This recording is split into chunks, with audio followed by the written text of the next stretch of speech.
Consequence Podcast Network. All right, everybody. This Halloween, we're hosting a virtual live show with our good friends over at Cult Podcast.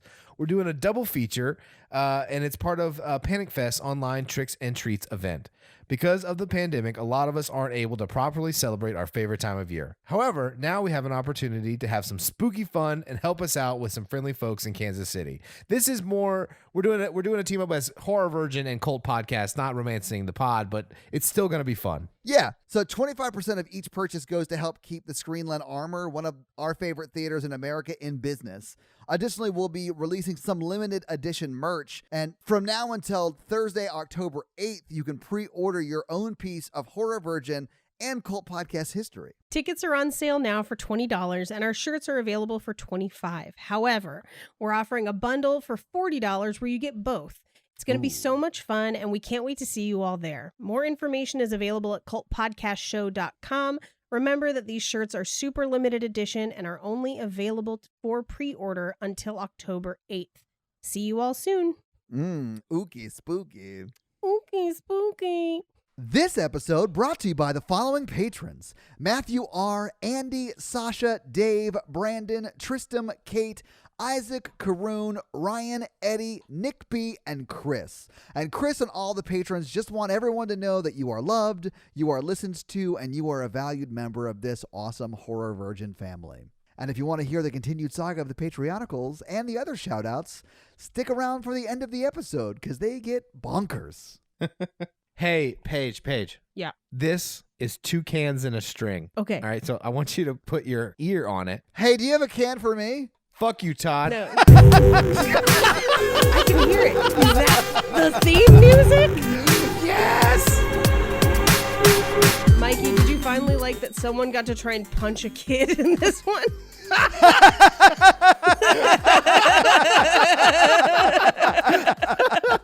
Thank you for tuning into the Horror Virgin. I'm Paige. I'm Mikey. And I'm the Horror Virgin Todd, which means I don't like scary movies, but you guys make me watch them. And this week, you guys made me watch Insidious 2. Ooh. So have you guys seen this movie before? No, this was my first time. Was it? Okay. Mikey, have you seen it before? Only one time and only in theaters. And it was scary in theaters. I bet in theaters is the scariest way to watch this movie because there's a lot of jump scares and it's really atmospheric. Yeah, I would say in theaters this probably would have been way more scary than it was today. Oh, so Paige, you didn't think it was scary? No, not at all. I had a blast. Oh my God. Okay. Oh, guys. You laughed? Oh God. Okay. I will let you know the few places where I laughed out loud while watching this God. movie. And I will let you know the one that I rewound to laugh at it twice. I'll be honest with you guys. I think the pandemic is getting to me with horror movies. Like, I love watching horror movies with people. Yeah. Watching them by myself just isn't as much fun anymore. Oh, you miss me? I miss you, Todd. Oh, it's I miss not you as much too, fun. Mikey. And they're scarier to me by myself, and I don't like that either. I agree. Now, what I will say, my sister and I watched this together today. I would have laughed a ton with a person. We laughed our asses off, and she doesn't like horror movies. Same. But we got through it. But I did, at many points, type out the things that she said watching this movie, because some of them are pretty great. Well, this is clearly the first time I had seen this movie. It was terrifying. I jumped many times. I was very, very scared watching it, and I do not at all feel shame for that, Paige. I don't care how you look at me right now. I was legitimately scared. That was not intended to be shame. I was just like, I wonder where he jumped at. Yeah, because you can't fathom it. I wrote it in my notes. I'll tell you guys when I jumped, because I jumped a lot in this movie. But I feel like this movie specifically targets people who are scared of jump scares, and that is very much me. You mean when they have the whole afterlife being pitch dark and people can just run at you? I mean, this first one I feel like did everything better than this one. And then like the cheapness of the world they've built kind of becomes too apparent in the second one. And I don't mean cheap like production value. I just mean like it is kind of cheap that like the other side is just pitch black. Does that make sense? You mean the Upside Down? Yeah. Yeah. Now, what I will say is watching this gave me a lot of respect for Conjuring 2, which I feel like is a way better movie than this. But like you kind of have to draw the comparison because it's the sequel in a Patrick Wilson driven horror anthology. It made me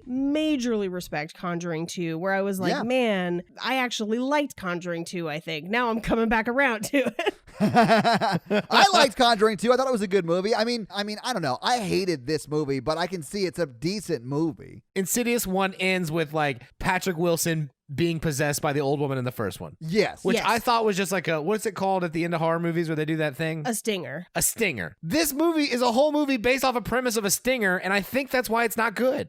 Yeah, a lot of movies would take that stinger, resolve it in like the first 10, 15 minutes tops. Yes. And then you get a new plot and a new movie. I do feel like this whole movie is what should have been wrapped up in 15 minutes and then a new plot. Or just ignore the stinger happen. You know what I mean? I would have lost my mind if they ignored it. Yes, thank you. That is not acceptable to me. We got to get into this movie because there are many points where I lost my mind where, like, if the stinger exists in this universe, this is bonkers. Yeah, so let's just get into the fucking movie then, because I agree. There's a lot to talk about here, a lot to break down. So, first of all, we open on, 47 different production company logos. I know.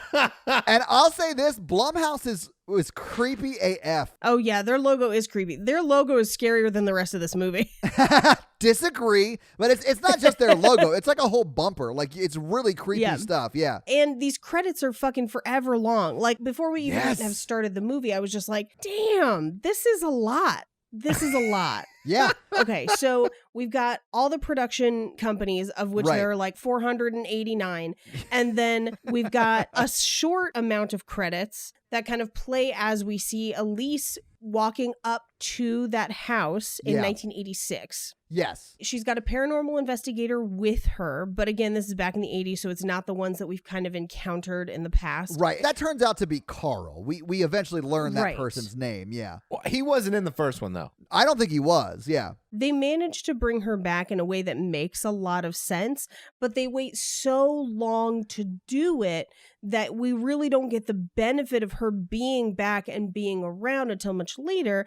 And if we know that all of those other beings can come through the doorway, I don't understand why Elise does not come through and be with them in kind of ghost form through the whole movie. But again, we need to get into the rest of the movie. Yeah, the rules don't necessarily make sense, but let's move through it. We'll talk about it as we go through it. So the first thing I noticed was that this is not the actress that plays Elise in the first movie. This is a younger actress, so it's supposed to be back in the day, but they've ADR'd all of her dialogue with Elise's voice. And it is the strangest shit. Really? Yes. Did you not notice, Todd? I didn't notice it, but it's because I'm taking notes, and I take notes while I'm doing it. Literally took me out of the movie. It took me out of the movie too. And here's the thing, the actress who plays Elise is very famous. She's been in a bunch of Yes. stuff, and like her name escapes me at the moment, but I would know her voice pretty much anywhere, and it is inescapable. Where I'm just like, I instantly noticed it, and then I couldn't stop noticing it. It's a very strange choice. I don't know why they thought they needed to do it. It's very weird. It has like an uncanny valley feel. Yeah, a little bit. I will say that the young actress version of her, Oh my God, Mikey, I know You what know. you're going to say. It's that scarf. There is literally not a single memorable thing about her. Mikey would beg to Is that- disagree. yeah, I liked how she looked in them old lady pants. Those were old lady pants. I did remember And the I old was lady like, pants. her butt looks real good in old lady pants. Them mom jeans. Here's how I know that she's not memorable is that I noticed that they had different scarves, but I couldn't pick her face out of a lineup. The young Elise has a crocheted version of the silk scarf that old Elise wears. She's a scarf lady. I get it. Same color scheme, same pattern, Right. everything, which is bonkers because that posits a world where Elise just buys the same kinds of scarves for her entire life. She should have had the same scarf. That would have Yes. tied it much better. It should have just been the same one. Yeah. I don't even care if you age the scarf up. Like, just have Yeah. the same one around her neck. She takes the Scooby-Doo approach to ghost hunting and wears the same outfit every episode. You know what I'm saying? But it's not the same. That's what I'm saying. If it was the same, it would make sense. It would be better if she had done that, Mikey. I mean, it's like the same outfit. It's just different colors. She's like Fred, super into dudes, loves ascots. It's like if you told somebody, hey, go find this same designer outfit at Goodwill, and they came back with this. So it's the same outfit for the same character, just slightly different, and it could just be the same. And I have no idea why they didn't do that. I think she should have looked cooler at 25 than she does at 65. I think she's supposed to be 40, but okay. Yeah, she's definitely not 25, Mikey. Just because you were attracted to her does not mean she was younger than you. And that is okay. It's okay to be into older chicks, bro. Maybe I am growing up. Well, Yeah, hey, you are. remember when I said she wasn't memorable? You don't even seem to remember her. You remember them jeans, though. I don't remember people I actually dated. Oh, God. So she talks to Lorraine, the mother, young Lorraine, and she says, Carl told me on the phone that your son is the one affected. They've checked all this stuff, but Lorraine says that there's something else and shows her some of the photos. And I think we saw some of these in flashback form in the first movie. Am I making that up? We did see the photos in the first one because we learned that Patrick Wilson was being followed by the old lady. That's when he Okay. learns to go That is get true. his son. Okay. So they look at the photos. There's clearly an entity displayed in those photos. And she talks to Carl. Carl kind of pulls her aside. Yeah, well, Carl pulls her aside, and then in front of Josh's mom, he literally says, I called you in here because this place is haunted AF, and this kid's Yeah. deaf gonna die. And Yeah, right in front of the mother. He says, he's afraid, I'm afraid, there's something in this house and it doesn't want us here. And the mom is like, she hears all of this. Yeah, she's like, yeah, it's me. So Elise asks if she can meet young Josh to ask him some questions. And they do an interview on camera where she asks him, is there anything you don't like about living here? And he says, I have bad dreams sometimes. And then she says, I want to try something. I promise it won't hurt. She turns on a metronome and starts to hypnotize him amidst what I would call a Pier 1 import's worth of candles. Yeah, Like, there's a lot. I noticed that too. I was like, is this necessary? yeah, it's like, where'd they get it? Were those just in the house? Did she bring a bag of them? Like, I what's think what you don't see is Elise bringing a rolly suitcase full of just only full of candles. candles? Yeah, They're all scented, but they're different scents, so it just smells terrible in there. that's actually what causes the seance. It's just a different scent mixing together. I do think that it was a missed opportunity to get some of that Yankee Candle sponsorship money, though. Oh my God. If this seance had all been Yankee candles, I would have lost my mind. That would have been the funniest thing I'd ever seen. Honestly, Yankee Candles should have a seance candle, like a smell seance candle. She then says, we're now in your dream. Look around. What do you see? And he says, I'm asleep in my bed, but he's not in the bedroom. I'm somewhere dark. It's always dark. And he says, are you alone? He says, she's there. She's always there. She says she's a friend. And then she asks, where is she? Is she here in this house with us? I'd like to talk to her. And then she turns to whisper to the cameraman and she says, we're going to play a game called Hot and Cold. So she then walks around the house having her tell her where she's hot or cold. Where is she hot? Well, Mikey, you told us where she was hot earlier. We In the know. old lady fans. Yeah.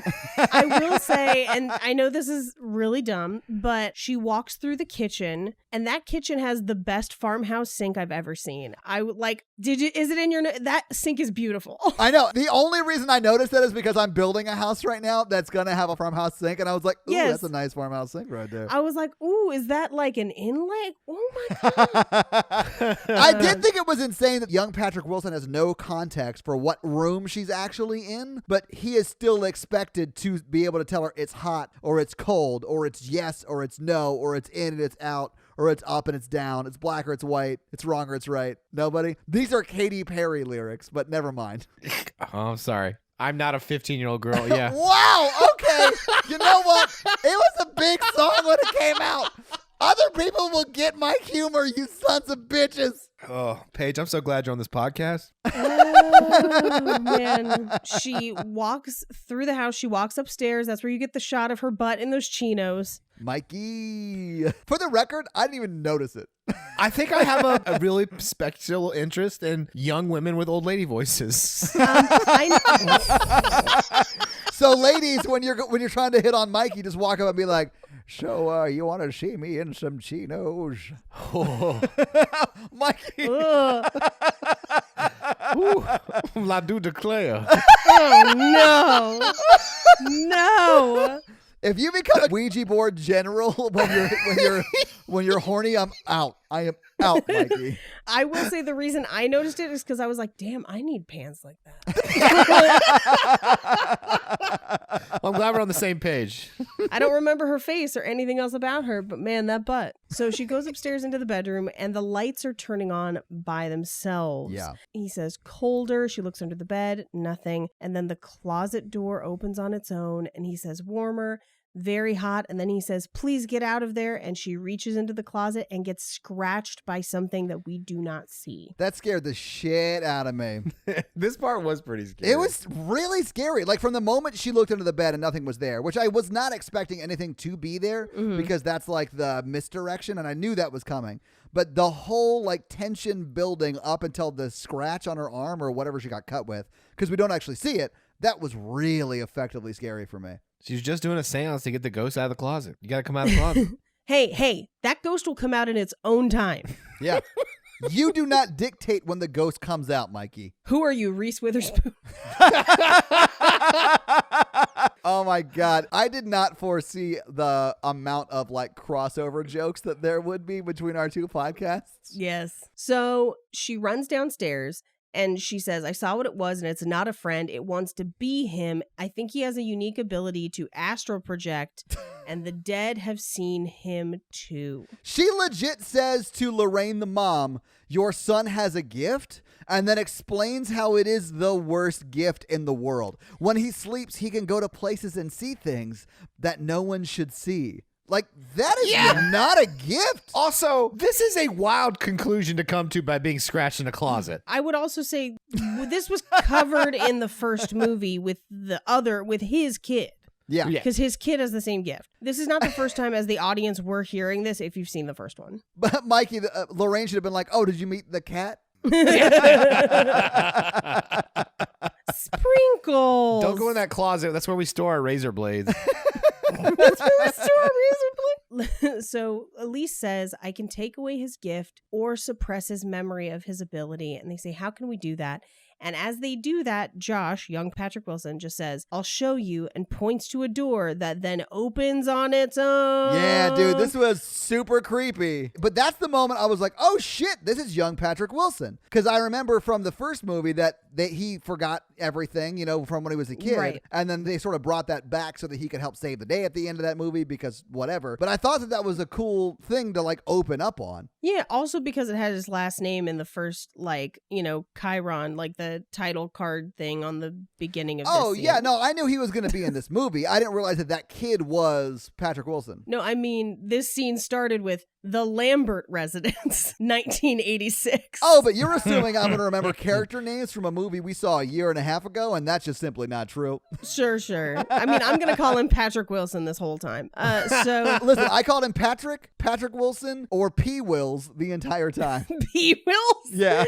So they lead him back to the chair, and she says, do whatever you have to make him forget. And then we get Insidious. And then it's another 5.5 minute long credit sequence. Okay, did you actually time it? No. Because it does feel like it was 5.5 minutes. That's the reason I ask. It has to be close to that time. It's ridiculous. And you're like seeing ominous things like, ooh, an ominous metronome, floating dice, a scary baby monitor. Like, I was honestly not looking forward to watching this movie at all because I knew it was going to scare the crap out of me. And I was like, let's get to the movie, man. This is boring. Here's what really frustrated me is, so literally every single person down to like the best boy in the key grip got a title card in this movie.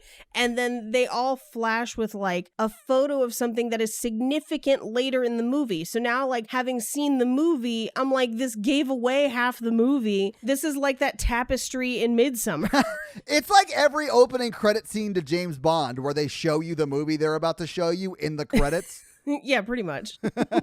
We do see a couple key things during these credits. Pictures drawn by a kid that says, last night I watched myself sleep and then I flew away. We see the metronome. After the credits, I really like the shot they start the movie with. She's recapping the first movie that we've essentially seen, but she's doing it in an interrogation room. And the way that the shot is set is that set piece is in the middle, far wide, with basically darkness around. And as the scene continues, we close in on that interrogation room. Yeah. It's very cool looking. I would say it's the coolest camera thing they do in this movie. Oh, by far. I mean, I would say the majority of this movie is just regular sort of camera cinematography work. This is the coolest thing they do. And I do love that when you get closer, you're like, oh, they're on the set of Law & Order SVU. Yes. I honestly, why not cast just Ice-T as that guy, that detective? Oh my God, I would have lost my mind if So they were you're just telling me he went into the Upside Down to save your son, and when he came back, he was possessed and killed a lady? That's crazy. So you're telling me you had all these Yankee candles for a seance?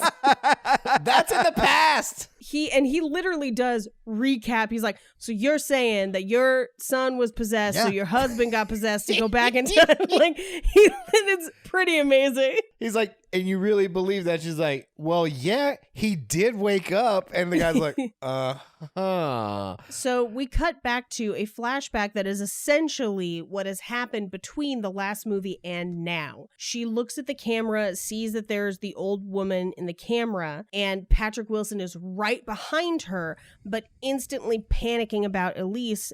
Like, call an ambulance. How did this happen? You think I did this? I didn't do this. And they do, within this interrogation, find the photo that Elise took, and they're asking, like, who is this person? Where did this person come from? And she's like, it's a ghost. And they're like, that's not a thing. You crazy. I wish this detective stayed with the movie the whole movie. Yeah, I wish he got more scenes. He gets one scene and a phone call, and he was easily my favorite character.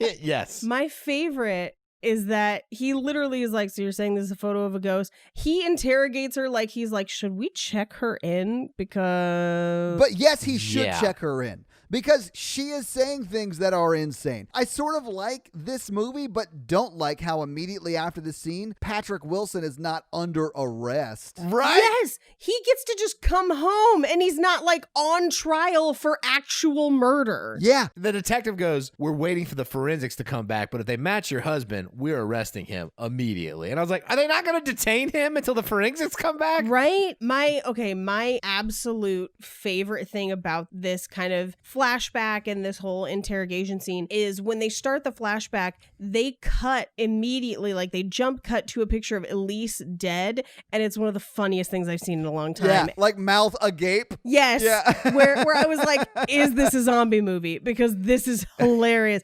And it's supposed to be a jump scare, and it's just not effective because she looks so hilarious. So I'm going to go ahead and respectfully disagree with you on the not effective part, because it did scare me.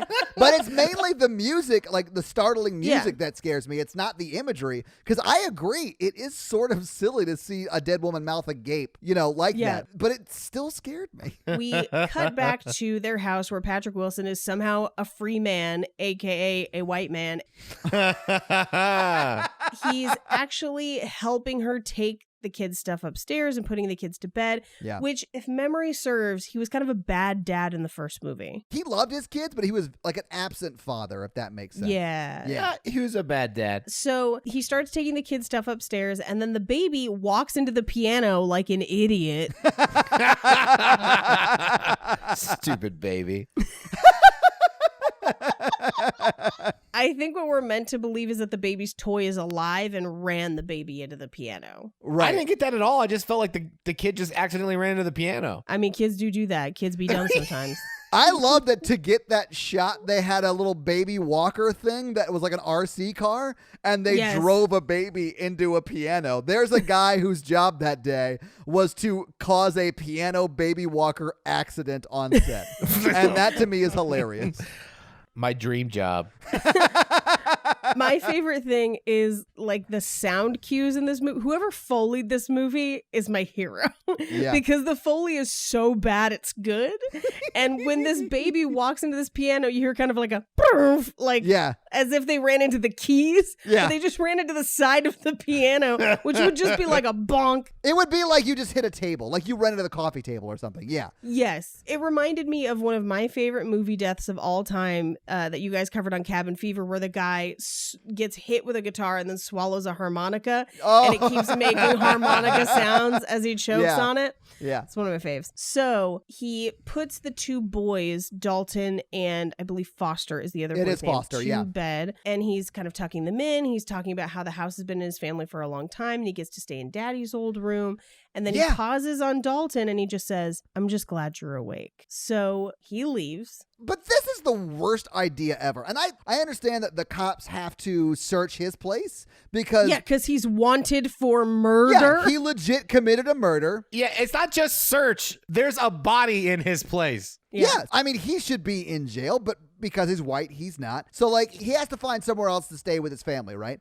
But you should not live in the house your son was haunted in. So the fact that his mom still lives there is insane to me. And the fact that he takes his kids to the room he was haunted in is insane to me. He doesn't remember any of it. No, he does now because they unlocked all of those memories when they brought him back. Although, Mikey, Patrick Wilson at this point is not Patrick Wilson, and he can't talk to them because Patrick Wilson is in the Upside Down. You're wrong. Because later on in the movie, he says, I don't remember anything about the old lady at that time, which is why they have to go back to 1986. Yeah, but the person who's talking there is the devil possessing Patrick Wilson. No. Mikey's actually right. And it's not that, Todd, you're wrong. You're explaining what the movie should be, but it's not what the movie actually is. Because, Mike, you are right. It does establish later in the movie that he doesn't remember the things from that time, and that's why they have to go back and talk to young him.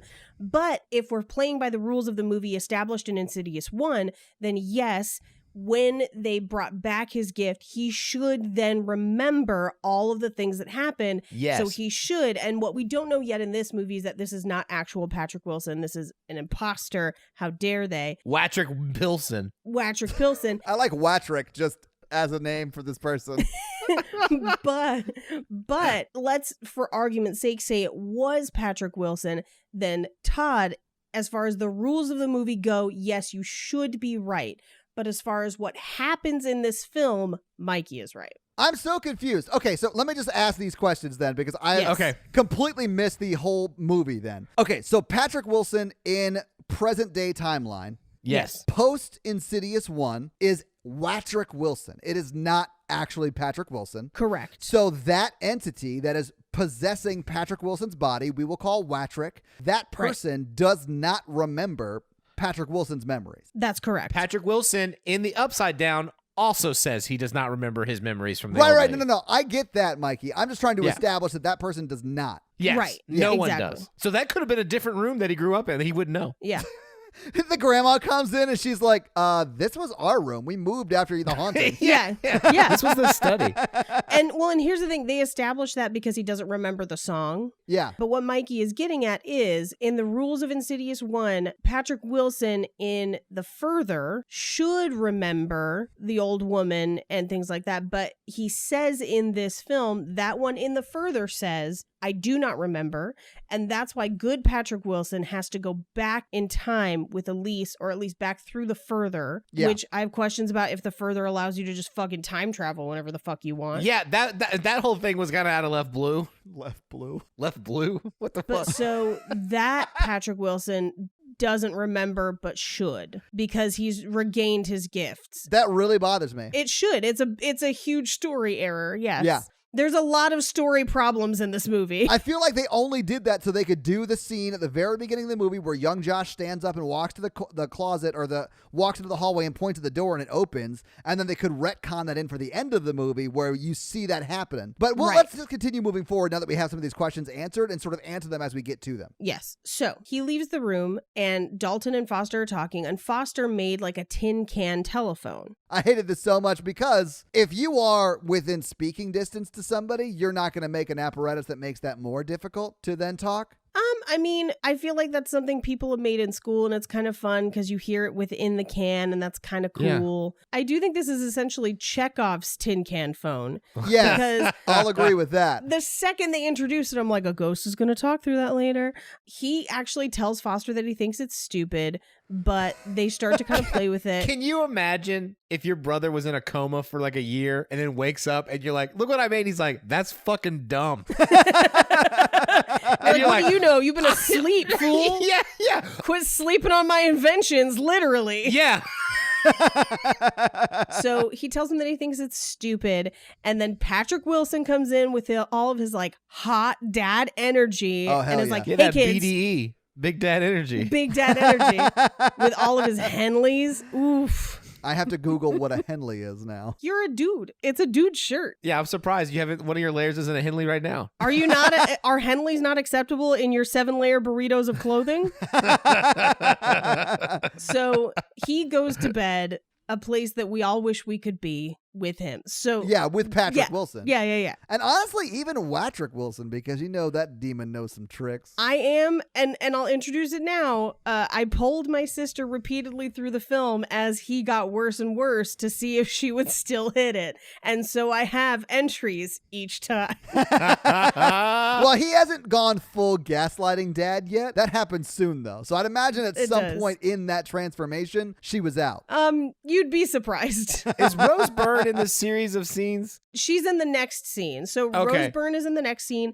She's sitting at the kitchen table, and this is one of the only other really cool camera tricks that they do, where the angle is on her at the kitchen table, and then it shifts perspective. Yeah. Which is I don't really know how they did it. It's definitely a single shot, but it looks like they changed the focus too. So what we see is we go from just looking at Rose Byrne at the table to seeing Rose Byrne kind of in the foreground at the table and seeing the hallway where we hear music playing and we see somebody walk through that hallway. Yeah. It was super creepy, man. Also, Rose Byrne the whole time is like pretty sure Watrick Wilson has killed her friend. The real horror of this movie is going to be Rose Byrne's mental state after this movie ends. Because she spends the first half of this movie convinced that her husband murdered a woman in their house and is walking free and sleeping next to her. It's like sleeping with the enemy. It's really terrifying. Can we also just go ahead and say that her husband did kill Elise,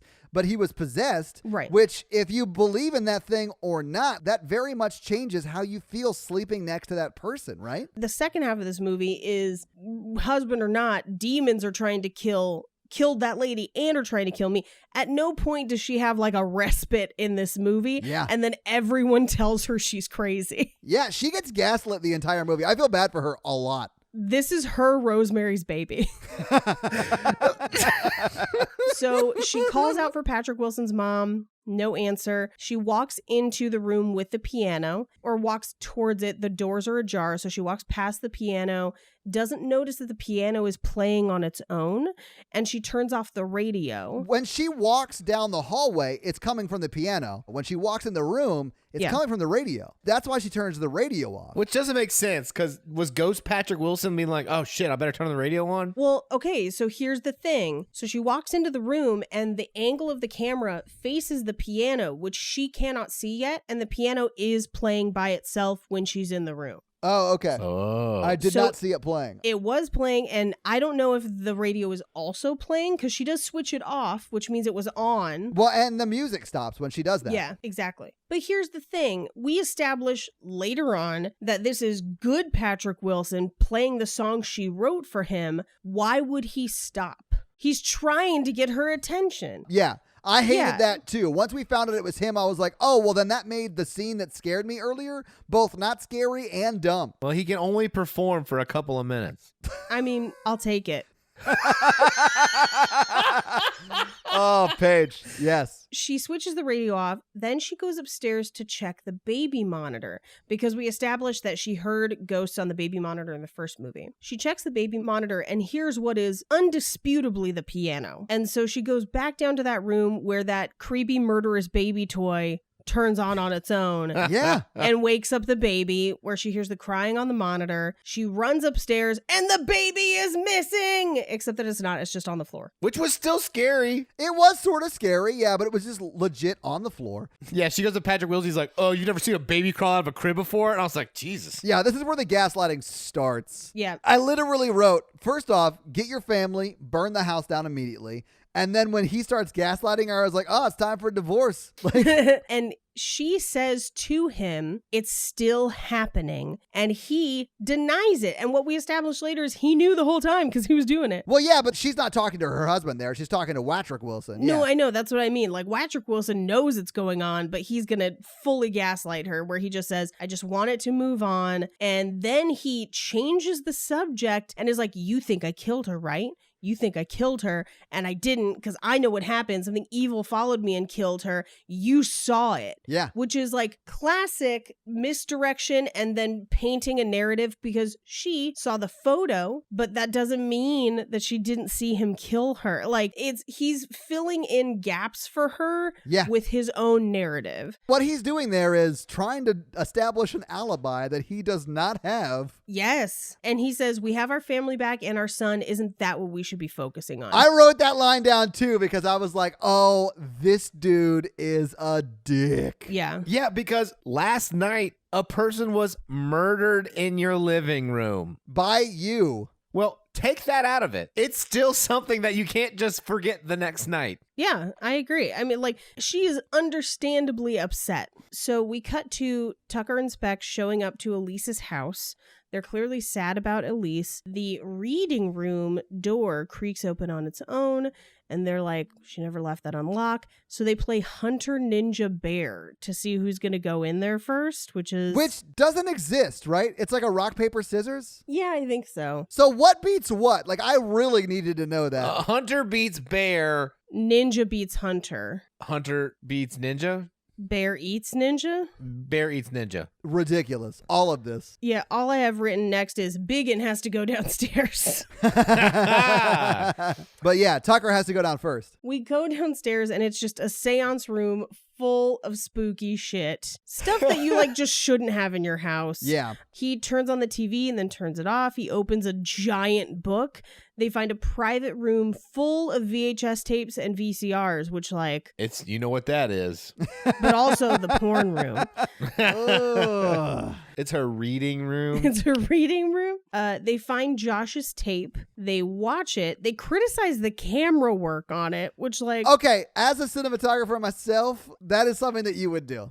I guess, but I'm like, it's just a video interview, and this is like, this person wasn't a cinematographer, so who gives a shit? I know, it was literally a guy with like a 1990s camcorder. Yeah. Mm-hmm. But thankfully, they fast forward through shit we've already seen. Other movies, take note.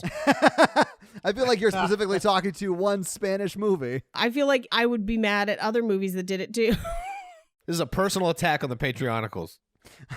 They see the video and they say, who the hell is he talking to? And we can kind of blurrily see that maybe there's a face behind him on the TV screen. You sort of see a figure. A good looking figure. Those shoulders, though. I mean, that should have been a giveaway.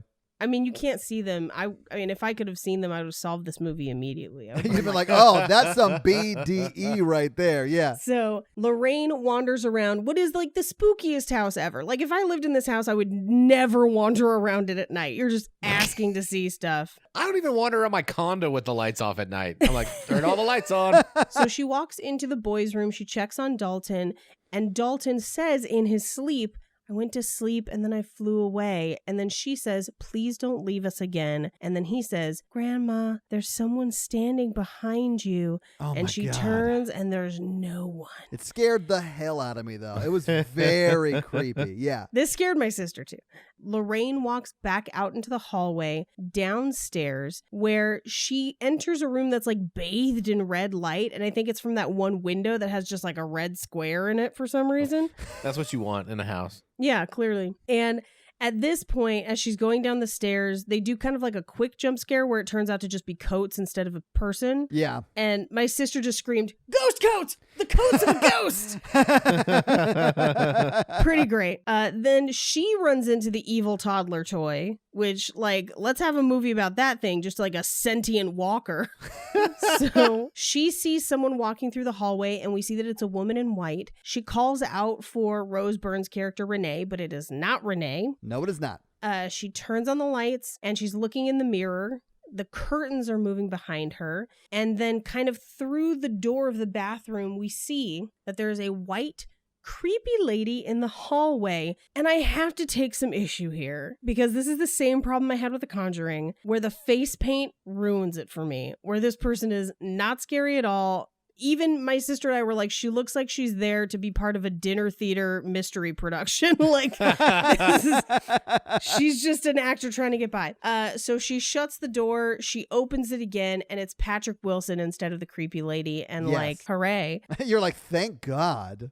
Yes. She tries to tell him, like, there's someone in this house, and he just says, there's no one here, because if there was, it would scare my family, and we don't want that to happen.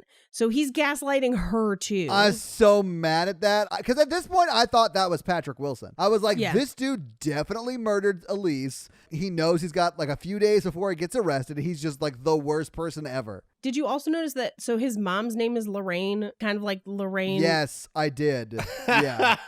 Just saying. I think the Conjuring movies are better. I'm just going to go ahead and say I'm going to agree with you. We cut to Rose Byrne wakes up in their bed and he's gone. She comes downstairs and puts the baby in the high chair while he's outside playing with the kids, which is suspicious because he was previously a bad father. And Dalton comes inside and she says, what do you want for breakfast? And he tells her that he had a bad dream, and he says that he was in his bed sleeping. Grandma walked in, and I could see someone else in the room, and he said it's the white dress lady. Yeah. It switches to a flashback of what actually happened literally last night. So he goes into the hallway, and it's Patrick Wilson talking to himself. And he says, is there something wrong with Daddy? And I'm like, there's nothing wrong with Daddy. But okay, now Paige, there is nothing wrong with Patrick Wilson, but there is something wrong with Daddy. Well, that's actually the same speech he gave himself after he couldn't perform for 2 minutes. No. Clearly, he's possessed, and this is evil Patrick Wilson. But I really wish they would have given us a goatee so we could figure it out. Ha ha, Mikey. Star Trek. Anyway, Oh, sorry. I thought you were making fun of Mikey and the Patreonicals. No, I stole it from Star Trek. Yeah, it's Star Trek. Oh, it's a trope okay. of evil ones always get goatees. So he takes the boys to school, which again, suspicious. Yeah. Because he's a bad parent. But he also doesn't have anything to do because he's on trial for murder at this point, so he can't go Right. anywhere. He has not been arrested. These police suck. Right. So Lorraine goes to Elise's house. Yeah. Where Specs and Tucker? Yeah, it is Tucker. Yeah. Who probably should have been interviewed by police? Definitely. Wait, who should have been interviewed by police? Everyone from the first movie that she spent her last 3 days with. Yeah, I'm assuming that they all were interviewed by police. And we just only saw Rose Byrne. Yeah, and they just don't care because, I don't know, the whole law enforcement thing really bothers me in this movie. Like a lot. Well, what bothers me is that Tucker and Specs are dressed like that, and at no point are they like, can we tell you the good news about our Lord Jesus Christ? Have you seen our bicycles? Yeah, later when they're sending Carl into the house, like wired, they're wearing like white shirts and black ties. They're wearing white shirts and black ties almost the entire film. Like, I don't understand. Like, are they Mormon? Are they not? Like, what are they doing? I think it's actually established in a later movie, like 3, that they pose as Mormon so that no one suspects them. 3's a prequel so they could bring back Elise again. So she goes to Elise's house. She talks to Tucker and Speck, and they basically say, do you remember the first time Elise came to your house? And they watch the video where they've quote unquote digitized the footage. Yeah. It was like, sure. But I mean, digitize the footage just means they took it off of the VCR like copy And that put tape. it on like a DVD. Yeah, like that's all that is. They didn't like enhance it, but that is what it seems like they did because now they can like tweak it and they're like, I don't know. A lot of media does this where they're like, enhance. And you just can't do that. One of my favorite Community episodes made a joke about that where she says, if I adjust this footage, I can make it sepia toned. And that's like all she was able to do. And that is really all you're able to do. Yeah. You can Instagram filter it, but maybe that's what it is. There's just a Patrick Wilson filter Yeah. where he can be in all the Exactly. pictures with you. So all they did was really just put on the Patrick Wilson filter on Instagram. Yeah. So we realize that it's adult Patrick Wilson somehow talking to young child Patrick Wilson. And they basically say, if only Elise were here to help us. And they kind of have this realization of like, she could be in the further. If we like can contact her as a ghost, maybe she can. Can I ask this real quick? Because Elise does say when they're in the Upside Down that everyone goes through the further. So they should know that unless they just don't know. Like, maybe they just don't know as much as Elise does about the further. I think it's got a wrong name since everyone goes through it. It should be called Not Quite Far Enough.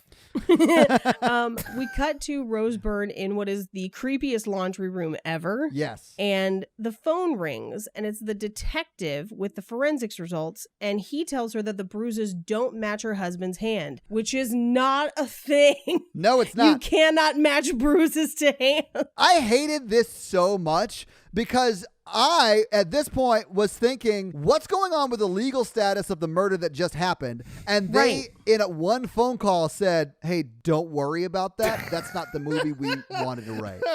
They could have tweaked it like this. We got the autopsy results in, and she had a heart attack. Boom. Shit, I think that's better. Like no bruising on the neck. She just died of like natural causes. Yeah, that would work better. The other thing too, within the context of the rules of this world, Patrick Wilson is possessed, and so he did strangle her. So if anything, it should match his hands. Exactly, and that's why I did not like this part of the movie at all. No, when you're possessed, if you get your picture taken, you're the possessed ghost. And if you touch things, you have the ghost fingerprints. But here's the thing. He strangled her in real life. Are her bruises reflective of the ghost or of the person who actually in real life strangled her? The ghost, duh. I'm sorry, when Mikey said you have ghost Prince, all I could see now is Prince with a guitar strangling Elise.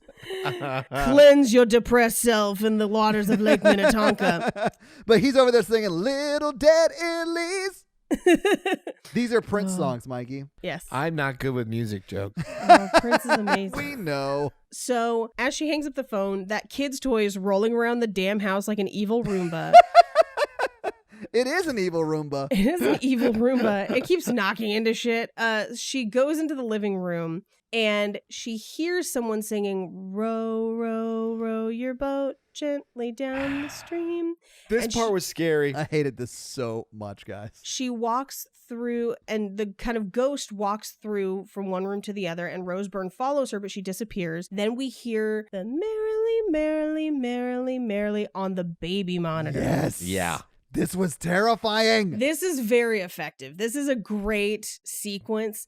The baby cries and she runs up to try and get to the baby, but the door is locked. And then we hear, what a beautiful little girl. And then, don't you dare. And then she bursts in and no one is there. The baby is gone. She runs downstairs and the stroller and the evil Roomba jump up at her. Yes. From like nowhere. And then she turns around and the lady from the murder mystery dinner is like, don't you dare, and slaps her across the face, which knocks her unconscious for the first of 2 times in this film. That she gets knocked unconscious? Yes. She got punched by a ghost. Yes. I think this is the scariest part of the whole movie. Yeah. Mikey, this may have been the most scary part of the movie for me when she sees the community theater white dress lady pop around and like yell at her. I literally yelled. Natalie started laughing at me because we were watching this movie together, and I checked my heart rate. It was 114. Oh my God. I will say this is scary for me until we actually see her,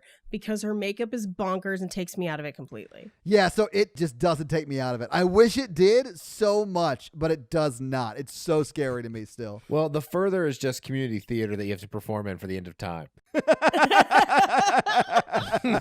So we cut to Carl, who is the original guy from when they saw young Patrick Wilson, and it's Lorraine, Tucker, and Specs, and they basically say, we have questions and we need to talk to Elise, and he reveals that his gift for talking to people in the further is fucking Yahtzee. This dude just plays Yahtzee. It was insane. Like, he plays craps with dead Elise at one point. I was like, what is happening? Well, I was thinking, could he go and play craps and have the ghost help him? I think it's only those dice, which he carries around in a fucking Yahtzee cup. Like, I think that's it. I think that's the only version of it, which caused me to question, where did he get these dice? Did someone make them for him? Does he have to buy new dice ever? This is the most inefficient way to find out any information, because it means that you have to be good at anagrams on the fly. Like, this is not a quick way to talk to people from the afterlife. No, I thought it was insane. Insidious universe pretty much establishes all of their special powers are terrible. You have a gift of dice. What? And if you roll the dice, you talk to the dead. Well, do I have to roll the dice? No. This is what blew my mind. It is literal Yahtzee, because in Yahtzee, you roll the dice and then you pick the pairs that you have and score it. And that's literally what he does. He rolls the dice and he's like, what words do I have? So it's literally Demon Yahtzee. It is. It's silly. I really wanted to be in the pitch meeting where they like threw this idea out there. They were like, hey, remember that game you played as a kid that you hated but your parents made you play and the only thing you enjoyed was yelling Yahtzee after you won? Let's do it like that, but take away the fun part you enjoyed.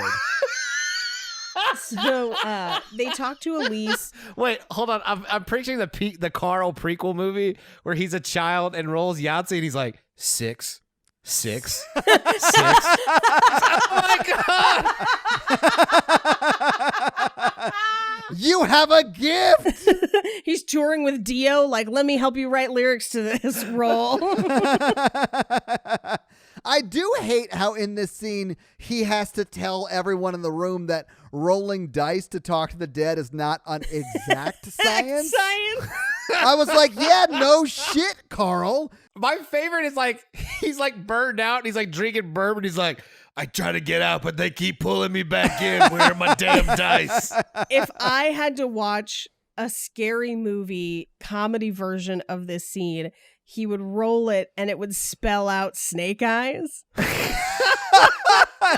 Regardless, basically they're asking where the, demon woman is hiding, and she says Our Lady Angels, which is Our Lady of the Angels. It's a hospital where Lorraine used to work. We briefly cut back to Patrick Wilson, who finds Rose Byrne unconscious, puts her on the couch, and then takes a long sniff. I like people's smells. My God, Mikey. So if you find an unconscious woman, your first instinct is not to call 911. You're just like, let me get a good sniff. No, I'm obviously calling 911. But I'm also getting a sniff, is what he's saying. Yeah.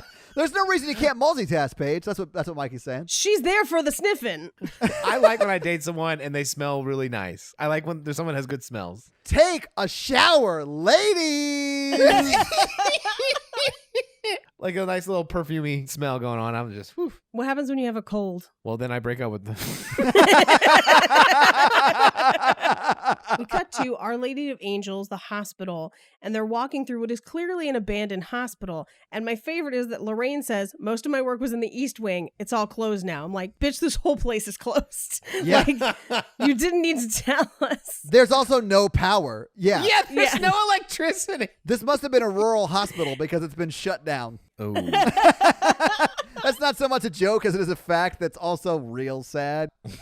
So as she's walking through, she's like, what are we looking for? And Tucker and Specs are like, think of doctors and nurses and patients that you've seen. That's more of what we're looking for. It's not the building itself. And that would be thousands, millions of people. Right? But basically Lorraine's like, do you mean like the time I saw a ghost? Yeah, I love that they're like, you mean this room right here where we're going to step on a baby doll for no fucking reason for a cheap jump scare? Yes. Oh, yeah, this room? but it got me and it made me mad. I hate that kind of jump scare because it's so cheap. That baby doll never comes back. It's not like a thing. It's just there to scare me. I hate that stuff. So they walk into the room and she's like, this was part of the ICU. I remember it well. Flashback to young Patrick Wilson telling her that he wants mac and cheese instead of pizza. And I'm like, get the fuck out of here. No, you don't. I'm going to next level this. Get mac and cheese pizza. That junk is amazing. Yeah. What you do is you get thin crust and you dip it in mac and cheese like tortilla chips. Holy Ooh. shit, Mikey. Next level. Like, I'm telling you, man, there's a problem inside me that just is always fighting to get out. You have an emerald inside you, Mikey. They walk into the room that we're seeing in present day. Now we're seeing it in the flashback. And there's a man in that bed who is fully dead. He is gray. Yeah. So young Patrick Wilson is fiddling with... Patrick Wilson killed him. Patrick Wilson unplugged his ventilator or whatever. He tries to. He almost does. He doesn't succeed because before he can do that, the dead man jumps up and strangles him. Well, Paige, it's self-defense. yeah, he was just trying to protect himself. Yeah. Now, his mom says a few days later, I saw him again for the last time. And we see her walk down the hallway, get in the elevator, and he gets in the elevator with her. And she asks him, why are you out of bed? And then she says, I want to apologize for my son the other day. And then he gets off the elevator and walks away. And as she walks off the elevator, she stops at the front desk and is like, what is he doing walking around? And they're like, he died yesterday morning. He jumped to his death. Whoa! Whoa! He's been dead for 24 hours. 40 years. Yeah. I like that he jumped to his death and his ghost is taking the elevator down. Like, In death, I will learn the lesson I never learned in life. Oh, I should have been more patient. So we cut back to present day, and Patrick Wilson is looking into the mirror, and he is clearly aging and badly. Yeah, he is not doing well. This was pretty much me on Monday morning. Consensus, my sister and I both said, still hit it. Even after he pulls a tooth out of his mouth? Even after he pulls a tooth. That's insane. It was a molar. You're fine. Yeah, it's not the church teeth in the front. It's not one of the vanity teeth. Yeah. The church teeth. Yeah, I can't lose my church teeth. At this point, I knew it was Watrick Pilson and not Patrick Wilson. Right. Because if you are looking in the mirror, you've aged, and you pull a tooth out of your mouth, you immediately go to the doctor and or dentist. And he's just like cool with it. Unless you're in like a fist fight and you're like, you have that cool moment where you're like, and you spit the tooth out and you're like, and that's why I kick people's asses or whatever. And you're like, save that. I'm going to need to take it to the dentist later. Yeah. See if they can reattach it. Put that in a glass of milk. I need to go to a barber / doctor / dentist later. Oh, God. So he then says into the mirror, your dead soul is killing his, or he's hearing, your dead soul is killing his living skin. And he says, I want to live. And then the mother's voice says, only if you kill them. I can't, mother. Please don't make me do it. And she says, you must or you'll waste away. So pretty much my morning routine before I go to work. Plus moisturizer, a little bit of cardio. Yeah. Your dead soul is eating your living body. Shh. I know. I don't want to go to work either. Mikey, if you're pulling out teeth because you don't want to go into work, you have bigger problems. Yeah. Like chewing.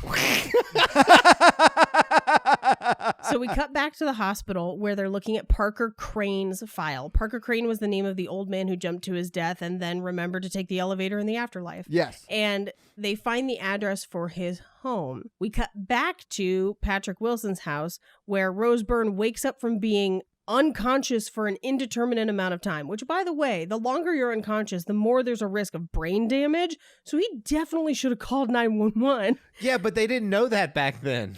This is in 2013. Yeah, this is not in the past, Mikey. But the spirit inside him is from the past. Drop the mic.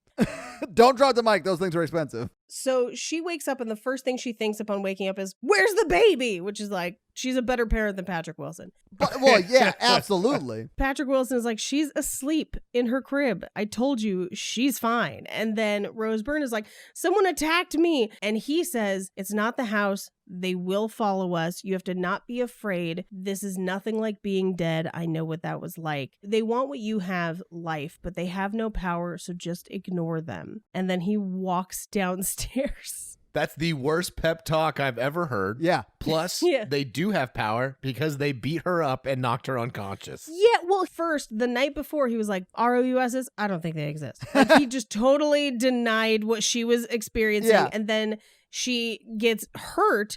And then he's like, okay, fine, you're experiencing it, but like, you just have to ignore it. I don't understand what the spirit's end game was here. If I'm going to come back from the dead and possess someone, I don't want to like play house. I'm going to be like, I'm going to take the money in the car and go for like a road trip, like go to Vegas. That's the movie I want to see. Mikey come back possessing Patrick Wilson and then going to Vegas. You would not know what to do with that body, Michael. Oh, The living body's dying because the soul is dead. I'm like, yeah, baby, we got 48 hours. We're going to Vegas. You would not even know what to do in Patrick Wilson's body. Can Okay, you what imagine if the we did- carnage? The carnage. What if we did a horror version of Being John Malkovich with about a ghost possessing Patrick Wilson? Mikey, just remember, with great body comes great responsibility. Oh, man. Patrick Wilson, I can write the script. We can do this. I think you and I could just improv the script, Mikey. You're just going to have to get him on board, and I think he's got better things to do. Oh, you think Patrick Wilson has better things to do than workshop a really shitty script idea with us? Yeah, do you want to be in a Disagree. meta horror comedy film?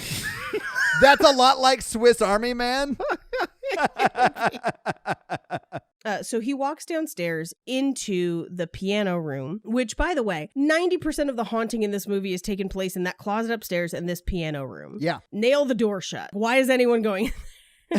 I do wonder if Watrick Pilson knows that the haunting that's taking place in the piano room is Patrick Wilson haunting it. And the stuff that's happening upstairs in the closet is like the people that Parker killed trying to get out. Right. Okay. I have a theory. Okay. Because he does say, Watrick Pilson at a couple points says he's trying to break through, but he can't. Right. Which means that he knows that actual Patrick Wilson is trying to get through. I think so too, yeah. Here's what I don't understand about the Further. Is it a different experience for everyone who goes to the Further, or if like Watrick Pilson is in the Further in real life but can sense what's going on in the Further because he's a spirit, and Patrick Wilson is also in that same room, can they see each other? And if so, why aren't they fighting? Why is he letting him play the piano? I don't think they can see each other. I think that's like a feeling. I think they're on different astral planes. God, this movie is dumb. I'm Well, this is the so Further sorry. was the part I hated the most from the first one. I do feel like, though, if you add some rules to the Further and stick to those rules, I don't mind it as much. Yeah. Like, how can anyone find anything? It's pitch black everywhere. And how can you travel in time in the Further? Yeah. Do you just think about where you want to be and then you go there? And if that's the case, why did he have to travel through the Further in the first one to find the sun? How's it a bad afterlife if you just think about something and you need to go visit it? Here's the thing. You can visit anywhere you want, but it always has a fog machine. So, like, if you have allergies or if you just don't like fog machines, it's going to be a problem for you. The Further is just the secret. Whatever you think becomes reality. It's Space Star ordering. No, you didn't just bring up Space Star ordering from IT Crowd. I love you so much right now. I did. So they're in the piano room. And she starts playing. She says, "This is the song I'm hearing. Don't you know that song?" And he's like, "No, I don't know that song." And she says, "That's my song, the song I wrote for you." And he just kind of stares at her and he just says, "That's not the song we should be worried about. There's somebody in this house." And if I was Rose Byrne at this point, I would be like, "You're not you. I'm leaving this house. I'm taking the kids. I'm burning it down with you inside it and hoping that your charred remains are still sexy." Yeah. Because listen, charbroiled Patrick Wilson can still get it. Totally. We cut back to Parker Crane's old house where they break in, but Tucker just says, "Oh, they left the window open," even though he's clearly like breaking into the window, which is crazy. I think you hear the glass break, don't you? You do. I like that joke. He actively breaks the window. Also, what house is, because that house has been just by itself alone for 35 years. They go to the house, and yes, I would assume that it's been left alone for 30 years, I guess. Which is insane. There's no way that happens. Yeah, and I believe Carl just says, let's just say this house is not a place where good things have happened. And then we get some cheap Blair Witch shots from the cameras that Tucker and Specs have. Yeah, because they're walking around with like what I'll call shaky cams because they're just hand holding them. Yeah. And they do notice a smell coming from the house. Now, here's why the house may have been abandoned for 30 years is because of the sheer amount of bodies in it. Well, yeah, but someone would have reported the smell. Cops would have come in. That house would have been demolished because 30 years ago they found 15 bodies in it. Right. That's true. So there's an abandoned baby carriage for no reason. The doors are locked. They bust through into the bedroom. What they notice is that it seems to be a young girl's bedroom. But who has this many rocking horses? Honestly. I mean, it was the 1950s. But do you need 6? You're one child. There are a lot of things going on in this house. I didn't necessarily care about the rocking horses as much, but like, it is weird. You're right. It is weird. They see a little girl who basically says, "You can't be here," and then she disappears. And then we go to Dalton's room where the tin can phone is calling him. Can I just say this about the little girl? Yeah. That scared the shit out of me. Her running through. Yeah. Oh, yeah. That scared me so bad. And then like they start to back up and back up and back up and back up from where they were. And then she's behind them, which is not played for a jump scare. It's just creepy. The jump scare is when she runs into the room. I was too distracted with the wig. Well, it's clearly a wig, but they address that later, though. I didn't hate that because they do address it later. So we cut to Dalton's room where the tin can phone is calling him and it says, "I have something to show you." And he basically says, "Foster, shut up. I'm not Foster."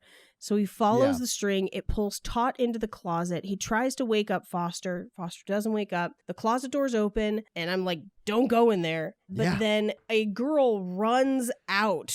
That part was so scary. This is a very, Yes. very effective scare. Yes. I yelled again, and it's essentially the same scare that happens in the scene before it. And Right. it still scared me. Yes, and he asks, "Who are you?" And she just says, "We're the ones he killed. We are many. What do you?" And then he says, "What do you want?" She just says, "Please help me make the pain stop." And then he turns around, and it's like a whole damn family reunion of like Oh my people who God, work at yeah. Halloween Horror Nights or whatever. Just a bunch of like scare actors, and then he wakes up. I did like this though because he hides under the covers. Yes. And then you see all of them like attacking the covers. Right. And then you see Rose Byrne pull the covers off and grab him. I thought that was a cool little moment. Yeah. Yeah. So he wakes up. We cut to Patrick Wilson again talking to himself, but he's got like green glowing eyes, Yeah. which I think is just a camera trick, but it's weird looking. And this is where he says, "You're trying to reach her, but you won't. Not from over there. Shadows are your home now." Yeah, he's like holding a bat and he's like in a like a rocking chair kind of a thing. Yeah. Yeah, it was so like it's not scary, but it's like really freaky. It's hot. Oh, okay. So we are attracted to very different. My bad. Okay, yeah. I'm not saying you're wrong. I just don't know what does it for ladies. I just don't get it. Now we cut quickly over to the further where real Patrick Wilson is in the further version of that piano room Yeah. playing the song. And at this point I was like, oh, that's why he's playing it, because he knows the song and he's trying to communicate with her. Yeah. And this is where I started to have a problem with the hauntings from earlier, because I'm like, why did... Because you would think earlier, if the haunting was working to bring Rose Byrne to that room, he would continue doing it and not stop it. Yes. Yeah, that's when I had a problem with it too. We're back at Parker Crane's house, and Carl and his spirit Yahtzee start asking more questions, and they're like, wait, are you Elise? And it's just like, no. And what I thought was really funny is because he asks, Elise, why did you bring us here? And I really wanted the dice to just say game night. That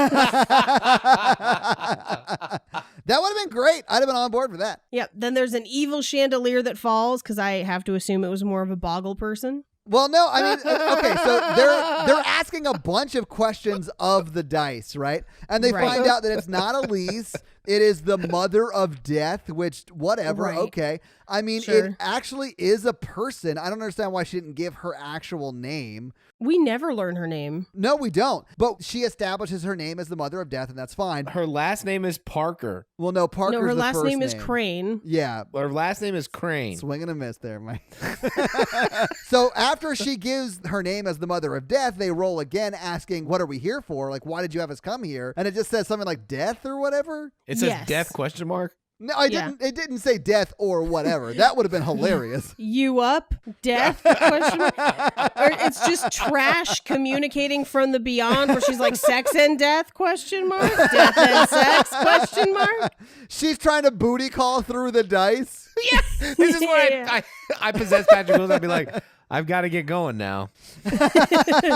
You're a ghost and ghosting her. Aw. He left and I rolled the dice in the room and it was like, talk to you later, babe. It just said TTYL. TTYL.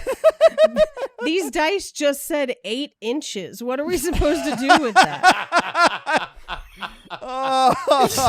Pics, please? What does that even mean? It literally, like, you throw it and like the dice say send nudes and then Pictionary falls off the shelf.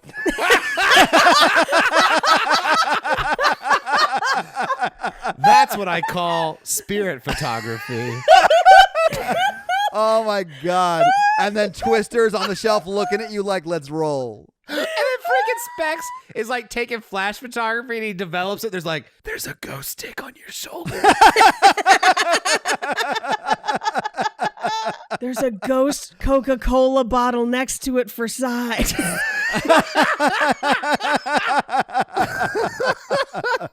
Holy shit, man. Okay.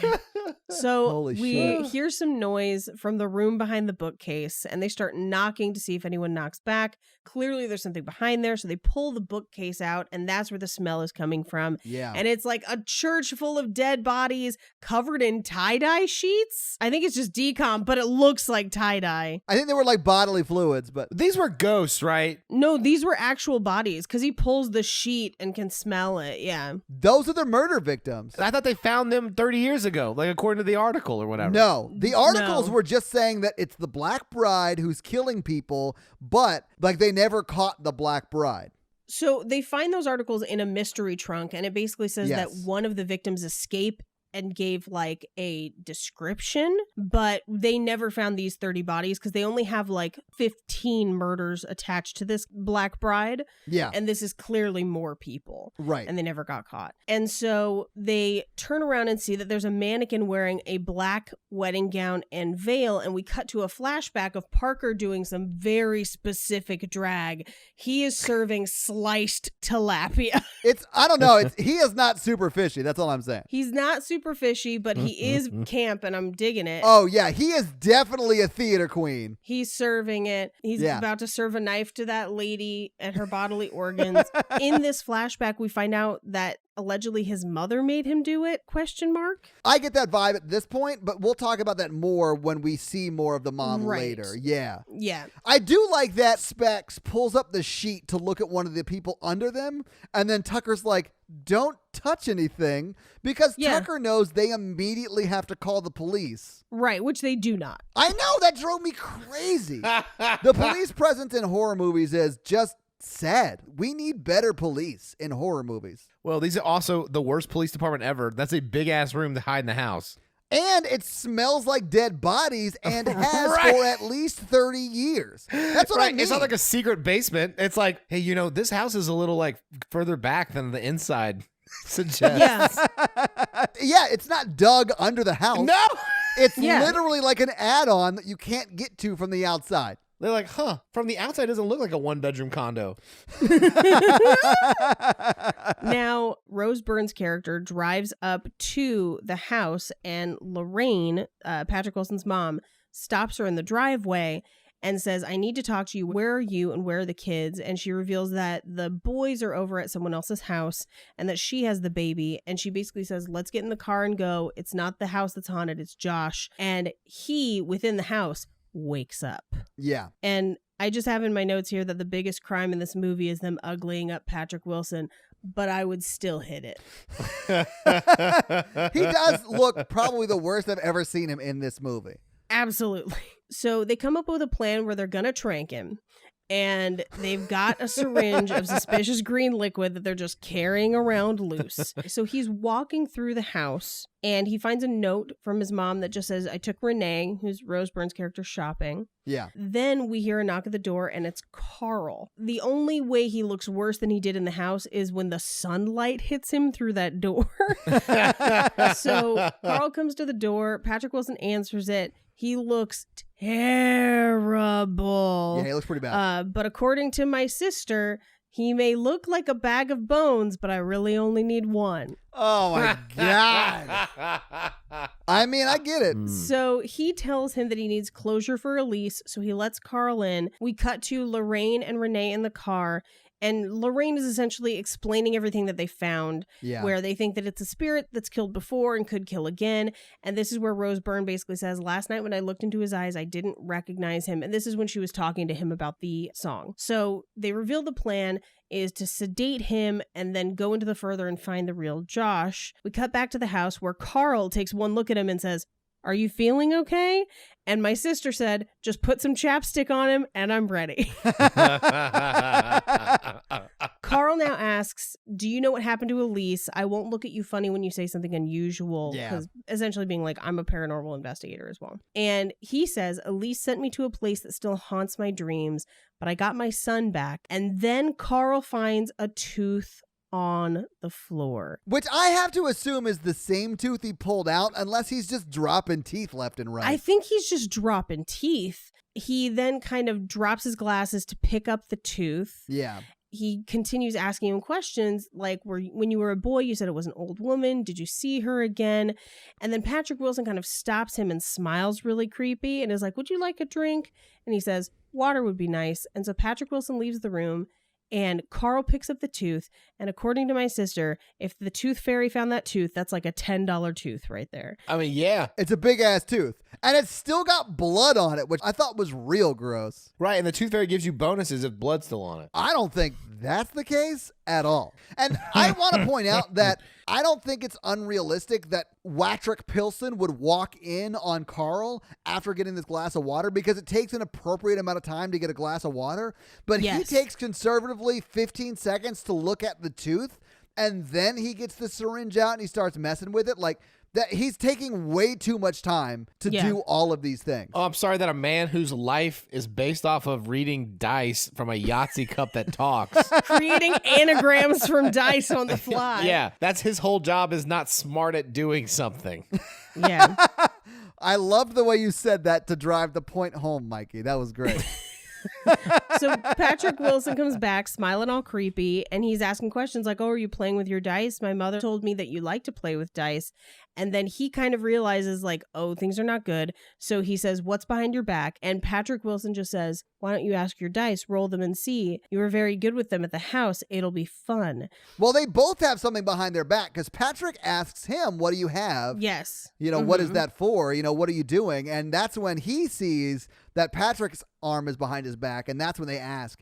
But you're right. They're like, roll for it, more or less. Roll for initiative. Yeah, that's exactly what it is. Patrick Wilson goes, roll for initiative. And we find out that he loses initiative. Yes. Well, he's about to roll, and he's about to say, what does Josh? And then he stops himself and says, what is Parker Crane holding behind his back? And if you look at Watrick Pilson in this scene, you see how he's smiling real big. And then when he says Parker Crane, I feel like Watrick Pilson realizes that the charade is over, because that smile melts off his face, and he's like, oh, I have to kill this dude. Yeah, but then the dice, the only thing they say is, you're dead, bro. They just say knife. Okay, so what spirit is telling him there's a knife? You have to assume the mom. No. Do you think she's in on it? I think it's just a random spirit passing by like, oh, bro, there's a knife behind that bag. Yeah. No, what drove me crazy, though, is, and let me ask Mikey, if there was a guy who had a knife behind his back and he wanted you to roll dice, would you then take the time to try and figure out what the dice said while he's right in front of you with a knife? I felt like looking away from the threat in the room was a horrible idea. No, what he should have done was throw the dice at his face and then try to stab him with the syringe, and then the camera cuts to the floor where it says knife. That would have been cool. Or if the dice just stick to his face and spell out knife. My favorite was when Patrick Wilson lunges at him with the knife, and the knife like sticks in the table. Did you see it bend? Yes. Like it clearly was like a crazy prop knife, and nobody edited it out. And it's real nuts. But of course, Tucker and Specs hear this going on, and they start rushing in the house, and they attack him one at a time, which is a horrible idea, to attack a man who's twice your size and way more attractive than you are, one at a time. So he knocks out Specs, and then Tucker actually does get him and like stuns him with a stun gun or whatever he's got, like a taser in his gets hand. tranked in the process. And then Patrick Wilson stabs the syringe in his butt and knocks him out. Well, my favorite is when Specs goes after him. He literally elbows Specs into a wall. Like, it's the most like falls to the wall, hits this other thing, falls to the floor. And it was sort of overacted too. Like, he barely touches him and he throws himself into the wall. So now we cut to the further, where Carl is in the further, and Patrick Wilson has to explain to him that he's been killed, and then basically continues to say, like, that thing's going to murder my family if I don't get back, and I get weaker the longer I'm away. Yeah. And he says that Elise isn't here. We have to find her. And so they go further into the further. Yeah, that's why I started calling it the Upside Down. And I just have a note here that just says this is a clever way to use the same set with just a fog machine, because all the sets are the same. Like, yes. And this is when Carl is like, there's a guy right in front of you, and he's saying he's got your baby, he's got your baby, he's got your baby, but you can't see that yet. And then it changed perspective to, I guess, where you see Carl's perspective instead of Patrick Wilson's. And that scared the shit out of me, because it's like a white topless dude right in his face. So now we travel essentially back in time through the further into the first movie, where they're hearing the noise from the first movie on the baby monitor. Yeah, I thought this was actually pretty clever, the way they did all this. And we're revealing that, I guess, Parker Crane has the baby monitor, or somebody else has the baby. Somebody has the baby monitor. Well, it was the demon from the first one. No, because the demon from the first one is that red-faced demon. Yeah. But there was a guy who was like in the room. It's the same guy from the first one. It is. Oh, yeah, you're right. You're right. It is the same guy. Gotcha. Patrick Wilson actually knocks on the front door from the further to make Patrick Wilson in real life check the alarm and let him know that there's somebody in the house, and he's able to trigger the alarm. Right. And then they see the demon in the baby room, and then Elise shows up to protect the baby. And this is where she says the craziest shit ever, because she says, I wish I could say it's good to see you, and then tells Carl that he shouldn't be here and that we all pass through this on our way to better or worse places. And then she says that she has a better place and was in a better place and then came back for this. Yeah. Which means that she was like, I went to heaven and all I got was a lousy t-shirt and now I'm back to solve your mystery. Like, no, all she got was a lousy silk scarf. yes. They're like, we're going to give you a scarf upgrade. Oh my God. What if she just had a white scarf? She was like Gandalf the White in the Further. Little Lord of the Rings.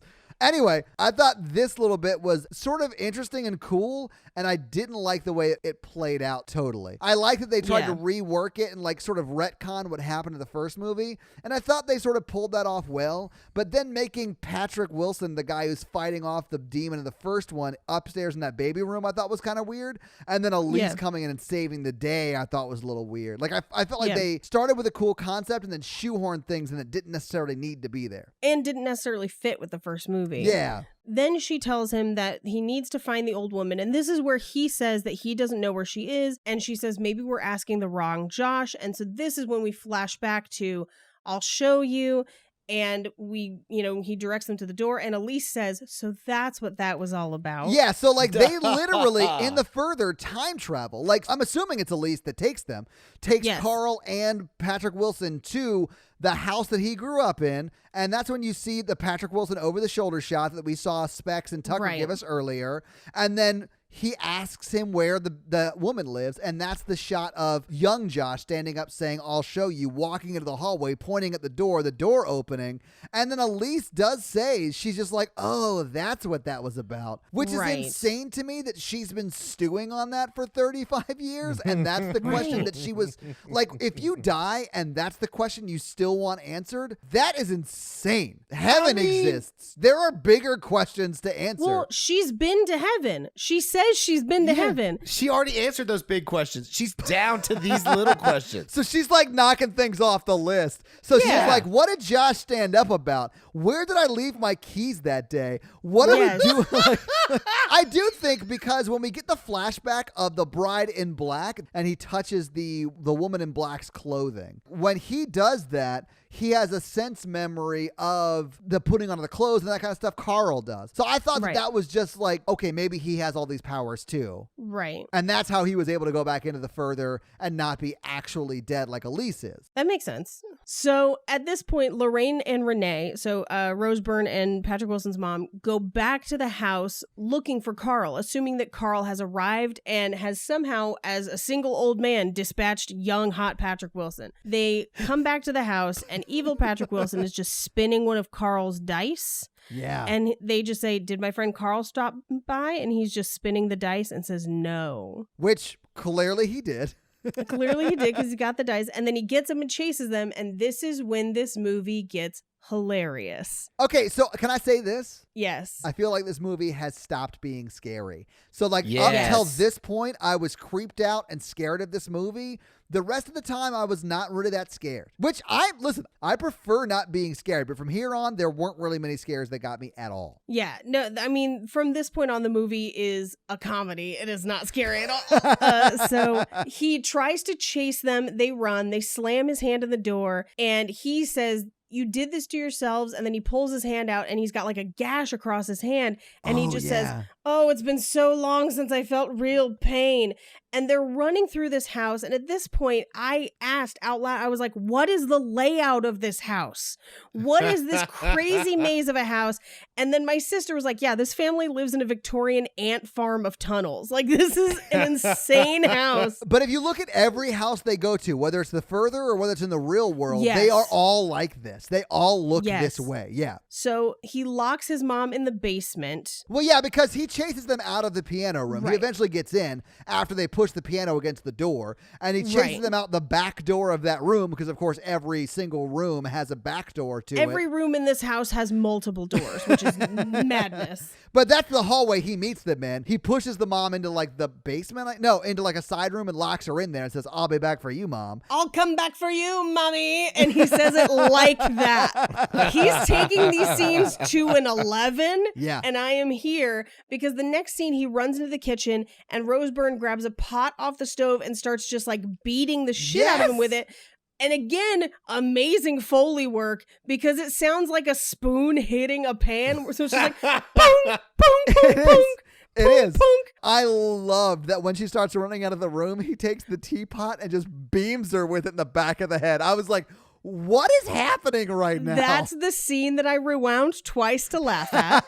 Is it because it goes, hang, as it hits the back of her head? It does, and that's amazing. But the best part is like, so she's like hitting him with the pots and pans, and then he literally picks that kettle up and just spirals it. Yes. Like he just spikes it at her head, and it does just boom, like right off her dome, and she is out cold. Yeah. And I laughed through the next scene. I had to rewind it. I was laughing too hard because he just beans her with that kettle, and it shouldn't be as funny as it is. But then he flips her over and she's barely conscious, and he's giving her like a lecture where he's like, "You're a miserable, ungrateful bitch, and you're just spent all this time being afraid of the dead, and you'll realize how happy you should have been for your brief moment being alive." Yeah. And then we get the little kids with the bat because their sons are home, and he just cracks him across the head with that bat. And then they run along with Rose Byrne, who has now regained consciousness and can instantly run. Good for her. Well, I mean, she was never knocked out, but he was like holding her down. Like, I think he may have been even choking her. Oh, he does try to choke her at that point. Yeah. So they start running, and he picks up the bat, and then this movie becomes The Shining. Yes. Because they run into the basement and close the door,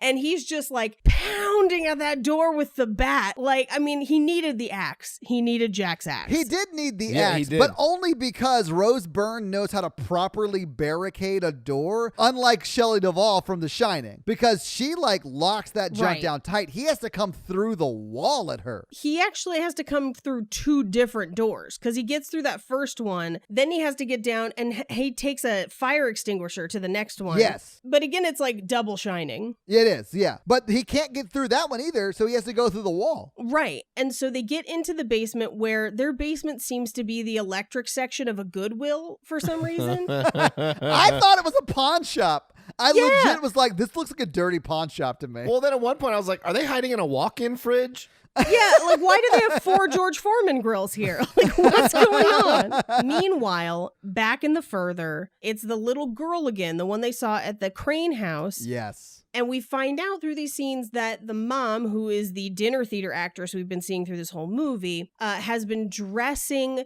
Parker Crane as a girl, and that is not Parker Crane's gender identity, what they would have chosen for themselves. That's what I got. I was actually a little worried to talk about this movie just because of this.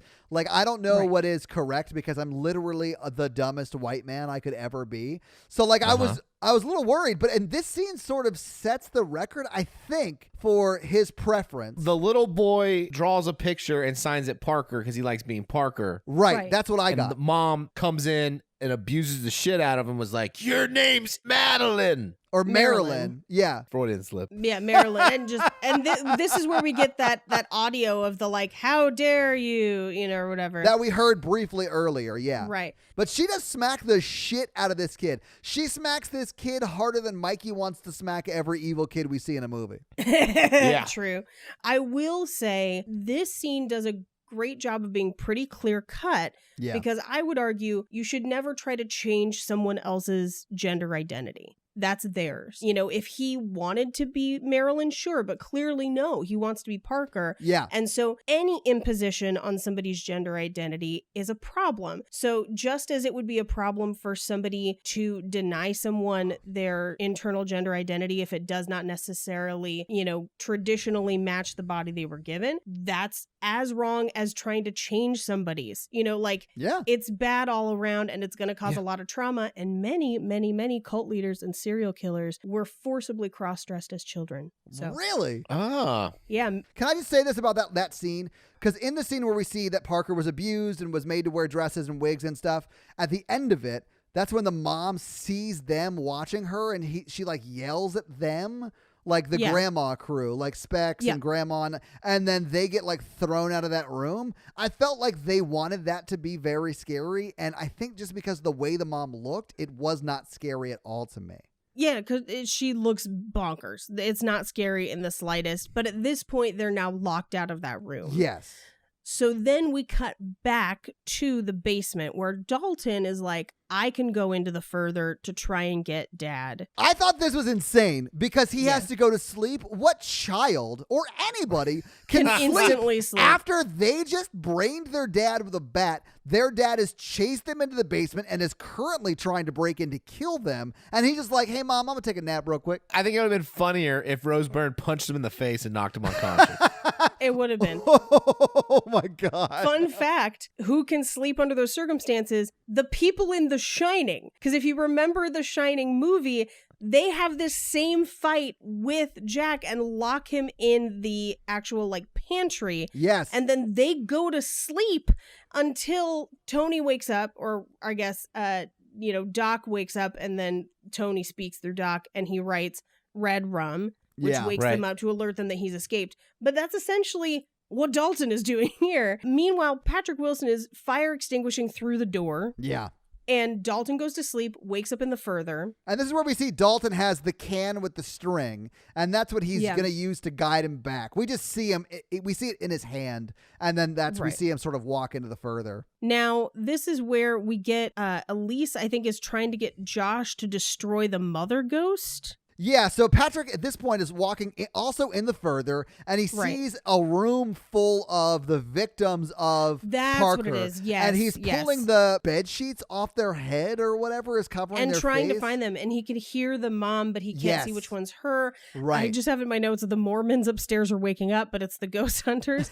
They managed to free Lorraine from where he locked her in the chase earlier. Then we cut back to the basement where Patrick Pilson has got through the wall, and then Rose Byrne jumps on him with a wrench and literally is hitting him over and over and over with a wrench. Which she would have, I mean, I know that it's a ghost inhabiting a body. She would have killed him. Like, if that was real Patrick Wilson, he'd be dead. Yeah. So we cut back to the further, which is where we find young Parker Crane in the hallway next to the door that is locked, and downstairs in that same house where Patrick Wilson found the room full of people with sheets on them, he manages to pull the sheet off the one that's the mom, and she just says, little girls need to learn how to be good. Yeah. We cut back to present day where Patrick Pilson is going to kill Dalton with a hammer while he's sleeping. Yes. Well, and we get this whole thing because they're saying to young Parker in the further, if you open the door, we can free you of this. We can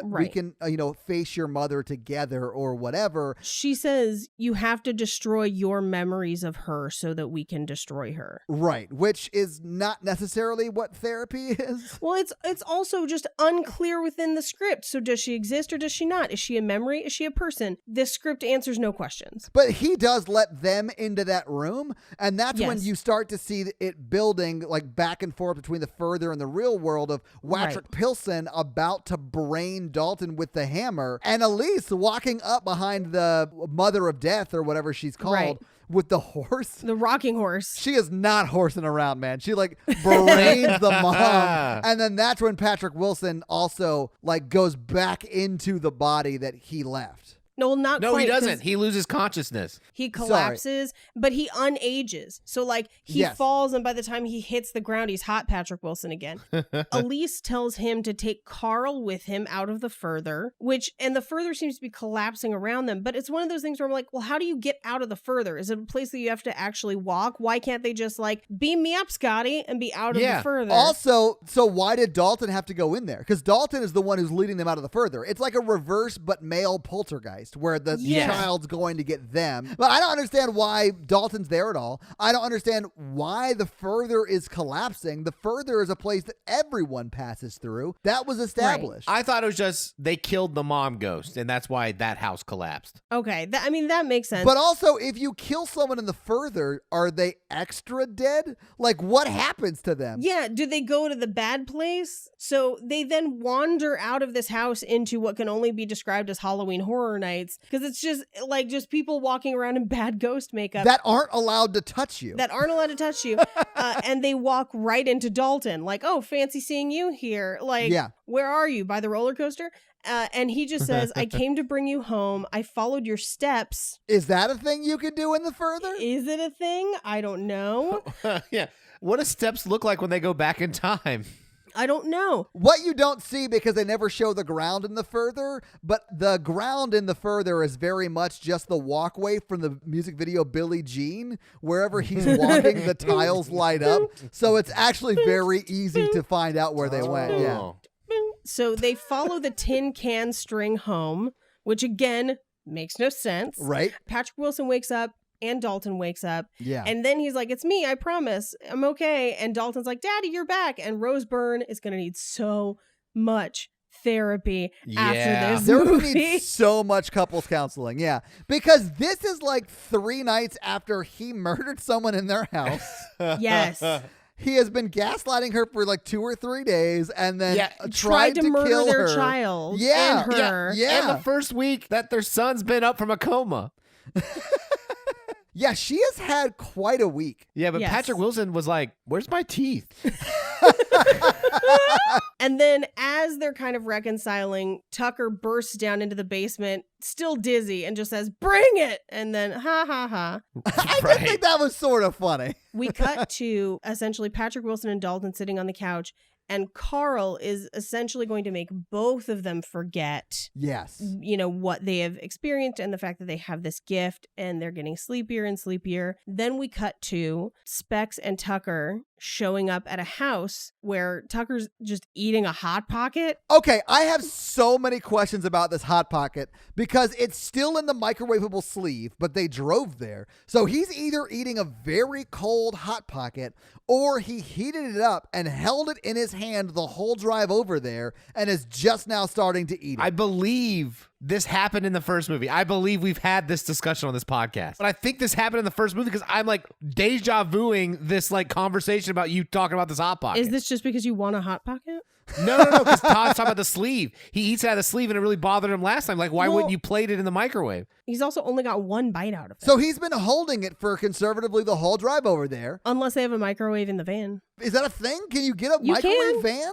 Or a van in a microwave? Don't you follow van life on TikTok? Of course you can have a microwave in a van. No, I don't. But I mean, cool. I guess they have a microwave in their Mormon van, and he thought it was the time to eat something. I guess. Ridiculous. Anyway, so they go to the door of a house and they say that we have a message about Allison. One of her friends spoke to us about her, and they're just like, what are you talking about? And they say that we help people. And the little girl says, who's the lady? The lady standing behind them, and it's Elise. And so Elise's ghost walks into the house. While she's doing that, we kind of overhear them say, our friend told us to tell you that Allison's accident was no accident. And when she was resuscitated, something came back with her.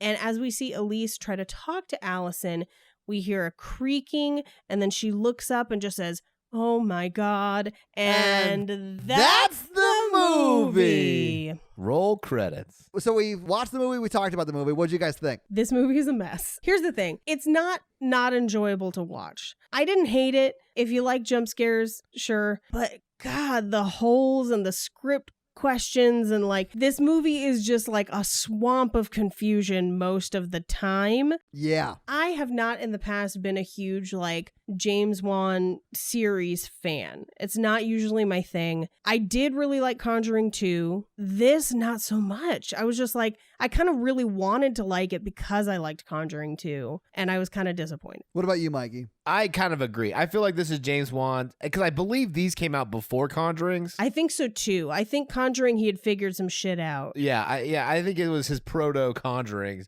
because Conjuring 2 I think is pretty much just as good as the first, which is so hard to do, especially in a horror movie. Yeah, Conjuring series is great. At least the ones we've seen. Yeah, and I think this movie kind of drops the ball a little bit, and I think it gets confusing. I think it can be scary. I think the jump scares were really effective on me, and unlike Paige, I don't have a problem with the makeup. That stuff scares me. Those ghosts. Yeah. So for me, I hated this movie. It was super scary because of all the jump scares, and it answered none of the questions that I think need to be answered for me to sort of understand what's actually happening. Right. And that is annoying to me. So I did not really like this movie. It's mainly because like it's really scary for me because I don't handle jump scares well. But if you love jump scares, I get why you like this movie. It's just not for me. I really hope the third one, which I sort of am looking forward to, sort of explains the holes that might make me like it more. I never saw the third one. From what I read about the third one trying to figure some stuff out here, it does not. Well, I mean, we'll see. I'm sure we'll do it at some point. But when we do Threequels month. Threequels month. I'm down with that. But Paige, do you have any fun facts for us? I do have some fun facts. Hit us with your fun facts. Essentially, and this is kind of a fun fact for Insidious 1, but I think it holds true here too, because both the first one and the second one were wildly successful. And originally in casting, Patrick Wilson went up against Ethan Hawke, and Ethan Hawke was offered the role and turned it down, and then went on to do Sinister after, I think because this was so successful. Yeah. When Specs and Tucker enter Elise's house, there's actually a tribal painting hanging on the wall, and it's the same painting seen in Daniel's study in Paranormal Activity 2, and in the grandmother's house in Paranormal Activity 3. Suggesting that potentially they have a shared universe. There's also some arguments that maybe this shares a universe with Saw, but those are a little flimsier. That's cool, though. I would love to see a joint Paranormal Activity Insidious universe movie. Here's the weird thing. There's not really any other ties. It's like that one painting, so it could very well be a coincidence, but it does come up. I really want to see Katie Featherstone in another movie because I know Mikey loves her. If we could get her as a guest. She got a haircut. I know. Please guest on this podcast. So in the children's room, or rather Patrick Wilson's childhood room where the kids sleep, there's an Australian flag in the corner of the room. That's because Lee Winnell, who wrote Insidious, I believe wrote the first one, and then James Wan, who's the writer and director of this one, both come from Australia.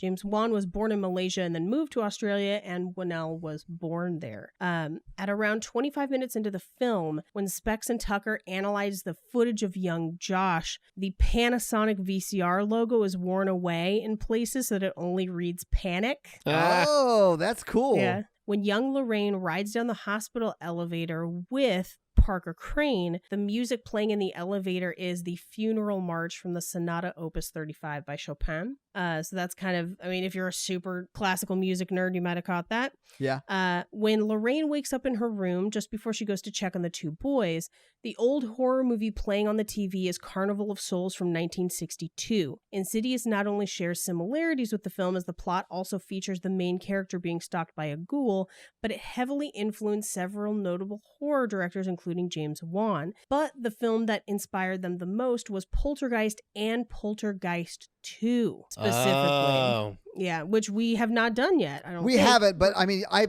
even mentioned Poltergeist while talking about this movie because it is. Yes. But so was Insidious 1. It shares that sort of going into something and then coming out of it, you know? Absolutely. Yeah.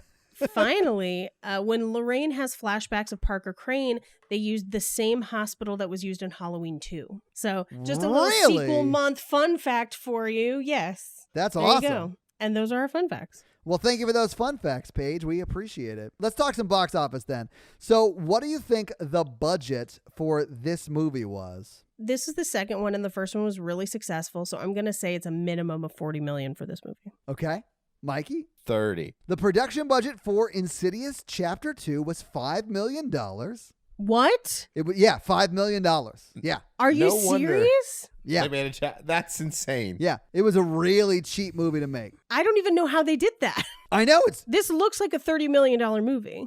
It looks great. Yeah. I mean, I'm not saying it was $5 million to rag on it. It looks good. Yeah. So this movie premiered on Friday the 13th in September in 2013. It was number 1 at the box office the week it came out. It beat The Family, that was number 2. It beat Riddick, which was number 3. Number 4 was Lee Daniels' The Butler. And number 5 was We Are the Millers. So you're saying it had no competition? Hey, it destroyed that week. I'm sure it did.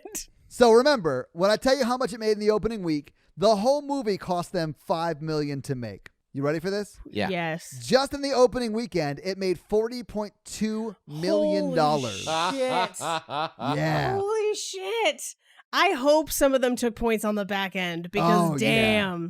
They made so much money on this movie. That was just the opening weekend. What do you guys think it made just domestically in its full theatrical run? I'm going to say if it made 40 its opening weekend, it's got to be close to 200 in its full theatrical run. Well, this is just domestic. Yeah. Okay. I'd say 100, 120. Okay. It made 83.5 in its full theatrical run just domestically. Now, you guys were close when we talk international because it made another 78 mil internationally for a total of $161.9 million. And then it also made an additional $9 million, 9.5 technically, in DVD and Blu-ray sales. So this movie made in the $170 million on a $5 million budget. Wow. Yeah. No wonder James Wan gets to direct everything now. Yeah. Yeah. So that's box office. But I mean, he crushed it out of the park with this movie. Yeah, absolutely. Yeah. So Mikey, let's do that scary scale. All right, scary scale. Scale of 1 to 10 of how scary we felt in the film when we watched it this time. It's not a measure of quality, but a measure of scary spookiness. Our 1 example is Ghostbusters, and our 10 example is Texas Chainsaw Massacre. All right, Todd. I'm going to give it a 6. I thought it was pretty scary for the majority of the movie. The jump scares really got me. But from the moment the climax of the film happens, it sort of stops being scary for me. But a lot of the early scares are very scary. So it's a definite 6 for me. All right. Paige, what do you give it? I'm giving this a 3. It was not super scary to me, but there are a couple scares that got me. I can definitely see how it would have been scary, and especially in a theater. But for me, it's topping out at a 3. I would say in a theater, this easily gets a 7 or 8 out of me. Oh, yeah. I'm going to give it a 4 because I was pretty scared up until the climax. Yeah. Stop. So sorry. I'm so sorry. Especially you saying that. I can't, if Paige had said that, I would not have reacted that way. But you saying it just makes me laugh. I'm so sorry. The earlier scenes with the baby and stuff really freaked me out. So yeah. there you go. Absolutely. Yeah, that's the scary scale. Yeah. So, Mikey, do you have a review for us to read?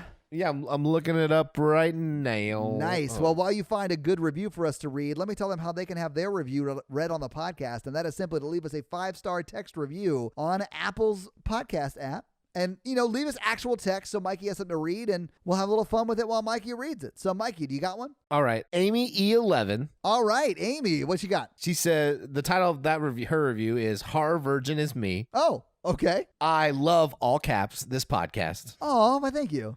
I absolutely hate horror movies, but I have this irrational fear that one day someone will use them to torture me. So I read and listen to everything about them. What you're describing is my life. So she reads and listens to everything about them. The silliness, perverted humor, and that's what she said-esque jokes and great chemistry y'all have are definitely helping me get through this. I am slowly watching them now thanks to this podcast. I love all 3 of you, but Mikey is my favorite.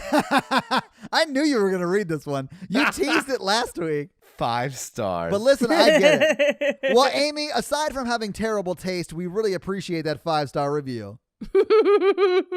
Everyone knows Paige is the favorite. Thank you. So, guys, if you want to have your review read on the podcast, leave us that 5-star review. So, this week, you guys made me watch Insidious 2. What are you guys making me watch next week? We're not making you watch anything, Todd. Oh, that's right. It was listener request. Sneaky listeners. Sneaky listeners. And they voted Paranormal Activity 3. It was a pretty close vote. I really thought for a time that Final Destination 2 was going to win. We had a ton of votes. I was really impressed by how many people voted. I'm excited to see more adventures with the pool cleaner. PB8, baby! I can't wait. Yeah, we actually had someone do some art for PB8. I don't know if we ever made a shirt out of it, though. Anyway, so guys, watch Paranormal Activity 3 for next week. This episode was brought to you by Nick B. Nick B, fun fact. Oh, yeah? Yeah, whenever there's video of him, he pays someone else's person to record his dialogue, and they use that as his voice. So he has someone ADR all of his lines? Wow, I've never seen that before. Definitely not in this movie. I wish I honestly had that kind of money just to throw around. They call it James Earl Jones money. I wish someone with a really deep voice would dub me. This episode also brought to you by Ori.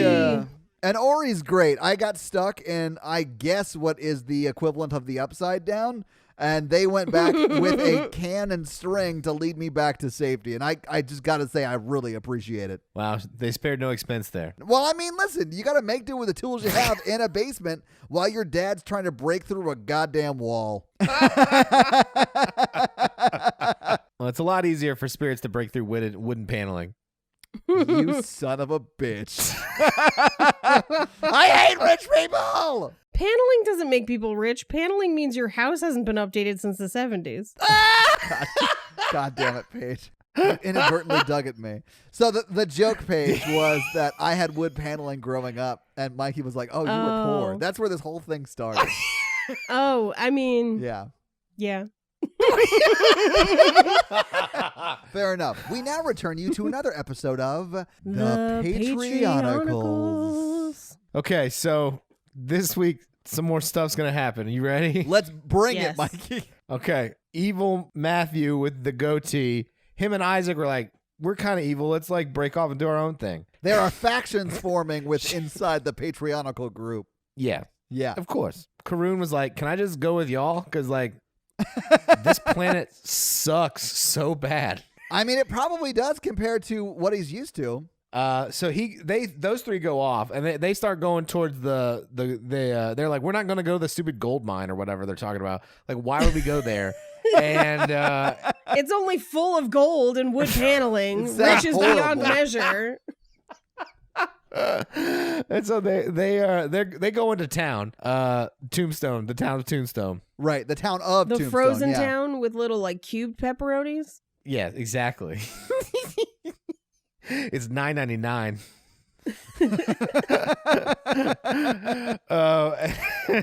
And then Kate, she flew last episode. She comes down and she's like, I don't have a good feeling about this Old West stuff. Like, something doesn't feel right. And Eddie was like, what are you talking about? And she's like, what do the horses say? And he's like, normal horse stuff. I mean, I don't see anything super weird around here, but I get it. Eddie was like, hey, do you guys see anything happening? And they were like, nay. They're just standing there like, jump on it, let's do it. We are the ponies. That's the second time I'm going to have to drop in my pony in almost as many episodes. Yes. Genuine's going to come for that horror virgin money. Also, they're in the gold mine. I forgot to tell you guys that. They went to the gold mine. Yeah, Yukon Cornelius is down there like telling them all about silver and gold. No, there's no one. It's like an abandoned one. Oh, okay. And Okay. Sheriff Andy's like, who the fuck are you people? Oh, sorry. I wasn't expecting that to be so harsh, but yeah, I like it. I'm on board. Straight to the point. I like Sheriff Andy. And then Sasha tells Andy, she's like, Andy, we're from the future, and we're stuck. This is like a prison in time, because like an evil organization full of cybernetic animals has taken over the earth, and there's a zombie virus. He's like, what is a zombie? Oh, God. Yeah. There's just too much explaining we're going to have to do to Andy to catch him up. I know. So it goes like a yada, yada, yada type situation, because there's a lot of stuff to catch him up with. Yeah, yeah. God. He's Yeah. like, calm down. It was a medical experiment for the government to spray drugs on marijuana, but then it leaked in the middle of this town and a bunch of punks turned into skeletons. These zombies actually came from the Sunny D virus. If you guys really want me to recap the Patreon, I will gladly do it. Absolutely not. Yeah, absolutely Is not. that even possible? It is not possible for Mikey to do it. It is possible for a listener to do it who actually pays attention. Jump on it. Let's do it. Recap the story. You gotta stop singing Genuine My Pony because this is the horror virgin, and if you don't, it's no longer gonna be a virgin. Nice. Dave is like real friendly, but he's kind of evil. A lot of friendly people are evil. Genuinely like a pretty chill dude, but like gets bored easily. So he's Mikey? Yeah, kind of. So he's with evil Matthew and Isaac and Karun, but Dave's the one that's kind of explaining Karun like the Old West or whatever. Right. Evil Matthew was like, I've got a great idea. What if we rob the bank? Like if we're gonna be in the Old West, let's like fuck shit up. So he is like going straight up Westworld on vacation. Like Yes. he's like, if we're here, let's enjoy ourselves. Let's go rob a bank. And Isaac like, I'm in if I can eat the bank teller. Of course. So, but first they stopped. Well, they mugged some guys. Why? Why would you mug the guys? They had to get some Old West clothes. Oh, okay. So they changed into Wild West gear because you can't roll into a bank in futuristic clothes with Uggs. Right. Dave's like, guys, we'll get nicer clothes after we rob the bank. We'll be rich. We get whatever clothes we want. Yeah, assless chaps for everybody. Yeah. For days. So anyway, they rob the bank. Isaac eats the teller. I love how you just like yada yada yada over like intense action scenes. Yada, yada, yada. Put your wallets in the bag. Yeah, no one fought them. But Isaac did eat a guy and kill him for no reason, which was like kind of not cool. Oh yeah, Wild card. Not cool, Isaac. Nobody wants Yeah. a wild card in their group page.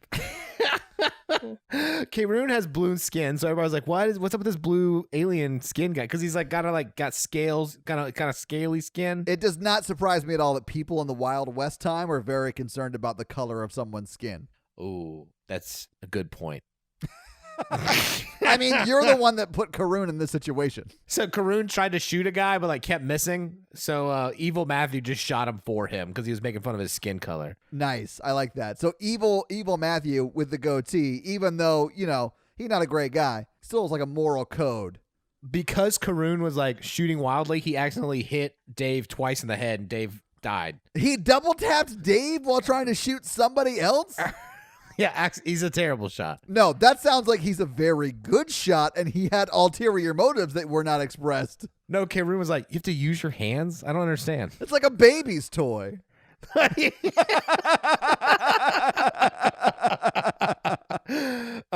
So anyway, regular Matthew's back with Kate. They're hosting a quorum of the people. You could just say they're talking.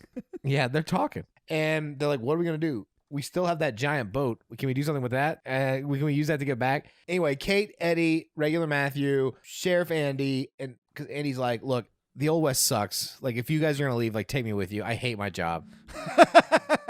I like how Andy is the sheriff equivalent of an 1860s slacker. Well, he reads a lot of science fiction and stuff, and he's like, I've always wanted to just live in the future. So Matthew's like, look, we have the boat. We have us, this town of Tombstone. Let's go back east and fuck some. I mean, we've got to find out what to do. And then. Were you about to say fuck some shit up? Or Yes. fuck some I people? was going to say that. But I self-censored. It made it sound worse. Sasha was like, look, we've been here for a while. We think other people were sent here before that the Illuminati have sent back. There's got to be someone who knows something. So they go do that. But Kate's like, I don't know. I think this whole thing is wrong. I don't know what is going on, but it's something that doesn't feel right. So they all were like, okay, let's go back to the relationship and maybe we'll get back. And Sheriff Andy's like, look, this place is terrible. Yes, I'll go with you. What is a ship? What is a relationship? And I've been there, Sheriff Andy. What is a relationship? Andy needs a DTR conversation that's going to go very differently from the last time Mikey ghosted somebody. Yeah. But as the camera pans out, because there's a camera now, there's like a shimmer in the air. Anyway, spoilers alert, they're in like on the Matrix. Like on a holodeck? Yeah, they're like on the holodeck. Who has our crew inside a holodeck? Will Mikey find some reason for our party to actually have been sent back to the 1860s? How will our band of intrepid explorers make it back to the future? Find out next week on another episode of The Patreonicals. So we are a member of the Consequence Podcast Network. So if you'd like, check out a lot of their podcasts at their site, consequenceofsound.net. If you want to go to our website, we are at horrorvirgin.com. And if you want to follow us on social, we are at horrorvirgin. Or honestly, you could follow us all individually.